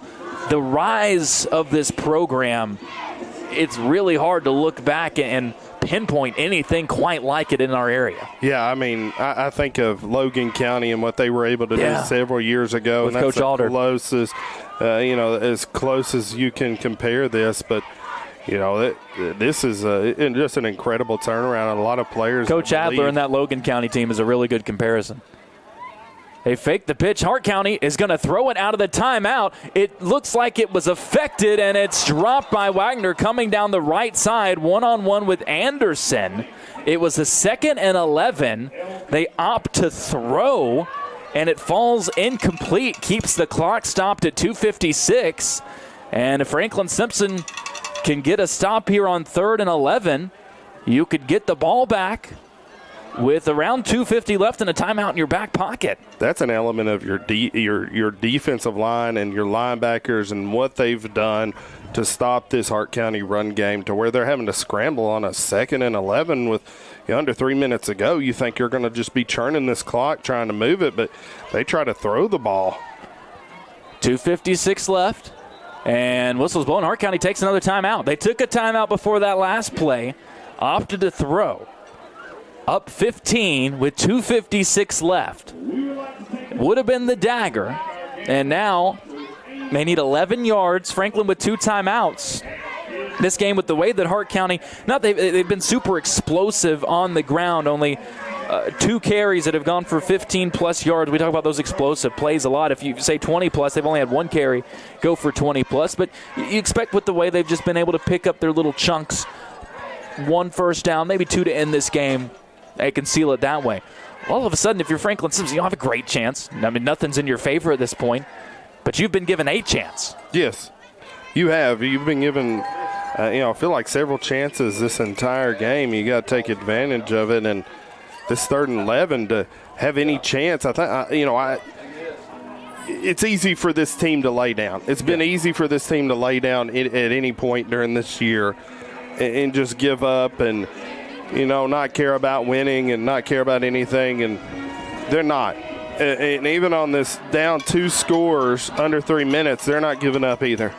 And that's what's been the most fun to watch about these Wildcats all year. 2:56 left out of the timeout. 3rd and 11 for Hart County at their own 30-yard line. They send a man into motion. Shoulders is going to look to throw. Was looking across the middle, pressured, fired, and it's caught at the 40-yard line. He's going to be short, about a yard He's short by a yard. It was Martin who caught the 35-yard touchdown on the last drive. And as this clock keeps on ticking, Shoulders will probably look to sneak this for the yard they need. to seal the deal. Yeah, no doubt. They didn't even hesitate bringing it on to go for it on 4th down. 4th and 1. It's the same formation they've used for all these sneaks. Cats stack the middle. Shoulders picking his spot as he takes the snap. He didn't get it. And he's pushed straight backwards. Might have lost the football in the progress. It doesn't matter. It's Franklin Simpson ball. He went nowhere, was shoved straight back to the 39-yard line. Nothing is sealed. Nothing is over. Again, it's not a great chance, but you keep both your timeouts with 2:12 on the clock, and you take over at the Hart County 39-yard line. You got a chance. I mean, just that's what you want in any football game. You want a chance to win. Franklin Simpson has a chance right here to score, but they have to do it quick. 2 wide receivers on the right, 2 wide receivers on the left. Himshoot is in at quarterback, looking for Hampton. Hits him on the out route to the right side. It's caught. He's stacked up by multiple defenders down at the 32-yard line for a gain of 7. Franklin Simpson, you got to go quick. Looks like Hampton is injured. He was hit hard. I don't know how he hung on to that football. Was another great throw from Himshoot. He's 2 for 2. Now, we've seen Brady be in there and throw it, so it's not like they only have him shoot in to throw the football. We've seen that a couple times now. And now Zay is going to hop up hobbling. He'll head to the sideline. 2:03 left in the game. It's a 2nd and 3 after the 7-yard completion at the 32-yard line. Down by 15, 28-13. Himshoot in the gun, takes the snap. Looking downfield, fires across the middle, off the hands, and intercepted. It was off the hands of a Wildcat receiver, returned down the left sideline. We're going to have a late hit against Franklin Simpson as well, and Hart County gets the pick off the deflection. And that will do it. It was a great throw by Kaysen. It was just tipped and bounced right into Hart was County looking for defender's Groves, hand. hit the hands, was bobbled by the defender, who ultimately corralled it. There's another penalty. There's another flag that comes in. There was already a late hit on Franklin. Right now the ball is at the 40-yard line. I don't think they've yet accounted for what should have been the late hit. And maybe that's why they threw the other flag in, to make sure that penalty got accounted for. Because it certainly was a late hit on Franklin after that pick. 1:52 left. Wildcats with 2 timeouts, so in theory you could get the ball back. Now they get the personal foul against Franklin. That will walk it to the Franklin Simpson 45. This is going to be a 30-yard penalty because you got the 15 for the in-play penalty, and then they just count one of them. So I think, here comes the second one. So it was 2 separate penalties. Just like earlier with the dead ball penalty. The second one just 5, though. Yep. Oh, I guess they considered that second one a sideline warning. Yeah. Or a sideline infraction. So in theory, you could get it back. 2 timeouts, 1:52 left. Interception off the deflection.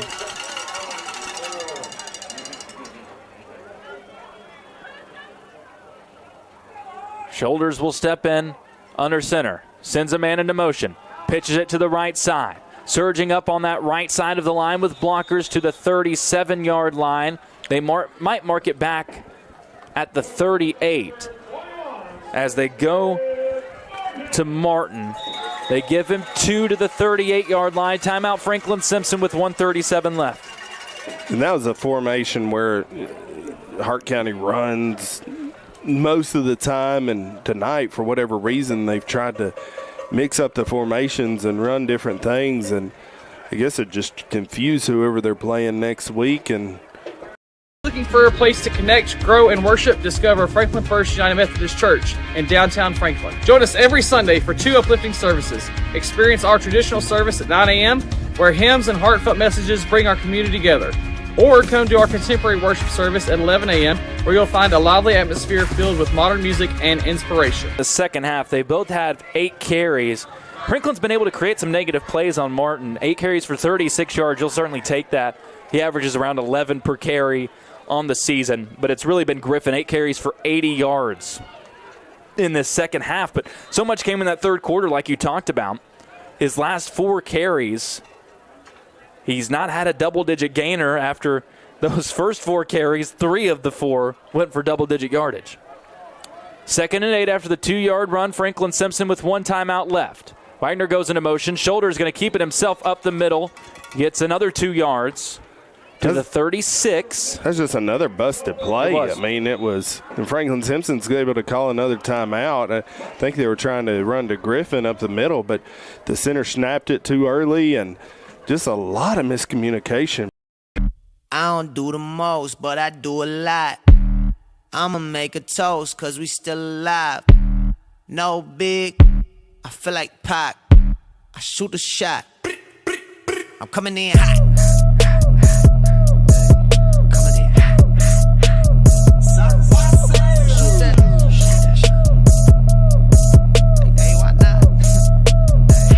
Yeah, coming in hot. Just like the fajita. I write what I live. My life in the speaker. I'm nice with the flow. And Coach Cheney has came out to the field. He came out and it looked like a student in a classroom politely raising his hand to get an explanation for what was going on. And now Hart, all they have to do. It was a 3rd and 6. And that's going to move the chains, and Hart County just has to take a knee. They're going to walk that all the way up, and after all of that, that is how your ball game will end. I'd have some colorful work. I mean, this is not. What is the dead ball penalty? Both teams were on their sideline. If I had to guess, I would not say that at this moment Max Cheney is reciting Shakespeare to them. That's not. That's how your game's going to end? I mean, for all that it's worth, I mean, it's been a hard-fought game, but both teams are on their sideline. What unsportsmanlike conduct is there? Still discussion between the coaches and the officials. And both teams are just on the field. I think they're ready to get this thing done. As the Franklin coaches now head over to the sideline. Both teams still just all stacked up together, and now they're going to come in and kneel this thing out. It's a confusing end. It's an unsatisfying end, but it will be the end of the 2024 football season for Franklin Simpson. One filled with adversity, filled with challenge after challenge. 6 seniors total, 4 on the field. Injuries rampant. Storylines popping up along the way, spoken, unspoken, obvious and behind the scenes. And to even make it to this point, incredible. But this is where it will end at Hart County High School as the Raiders move to 12-0 and continue their season and continue this undefeated streak against opponents in this district since the redistricting, as Franklin Simpson will depart this district with one final loss to these Hart County Raiders. Shoulders kneels one more time, and that is your ball game. 28-13, the final score from Hart County High School. The Wildcats end their season at 6-6 overall. Hart County moves to 12-0, where they play, when they play, determined by. Looking for a place to connect, grow, and worship? Discover Franklin First United Methodist Church in downtown Franklin. Join us every Sunday for 2 uplifting services. Experience our traditional service at 9 a.m., where hymns and heartfelt messages bring our community together. Or come to our contemporary worship service at 11 a.m., where you'll find a lively atmosphere filled with modern music and inspiration. No matter where you are on your faith journey, there's a place for you here. Join us this Sunday at Franklin First United Methodist Church. We can't wait to welcome you home.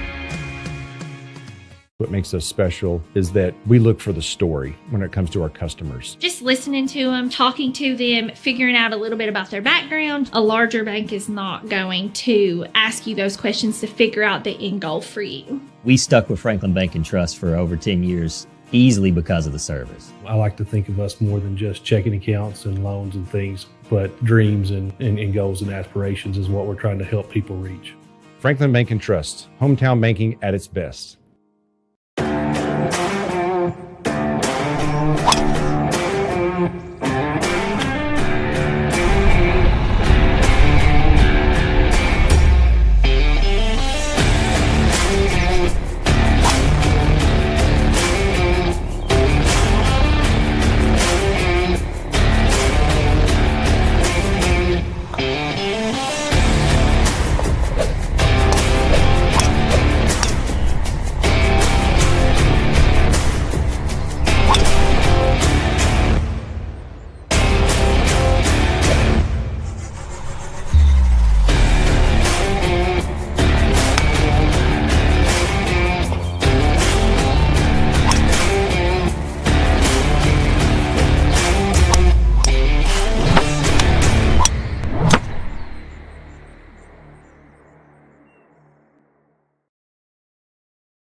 Mr. Smith, what was that call about last Friday night? Well, Doc, I thought he crossed the line.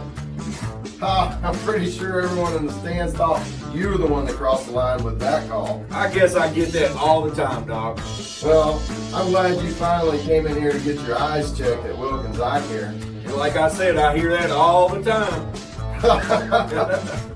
Go Cats! Wilkins Eye Care, 705 North Main Street, Franklin, Kentucky. For more than 50 years, McCutcheon Electric has serviced Franklin and the surrounding communities.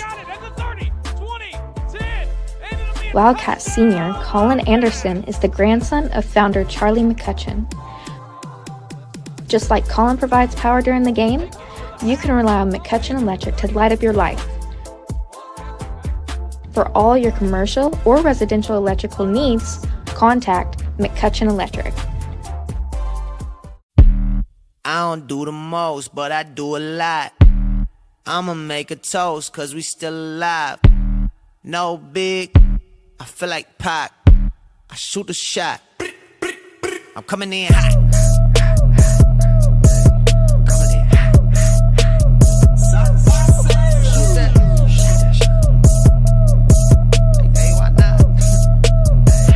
Yeah, coming in hot. Just like the fajita. I write what I live. My life in the speaker. I'm nice with the flow. FSHS football is brought to you by the following sponsors. Trent Bedding. If I won't have it in my house, I won't deliver it to yours. McCutcheon Electric for all of your commercial and residential electrical needs. Chandler Beef Co. High quality beef. Franklin First United Methodist Church. To become a sponsor of FSHS Athletics on FS Channel 9, email aaron.talley@simpson.kyschools.us.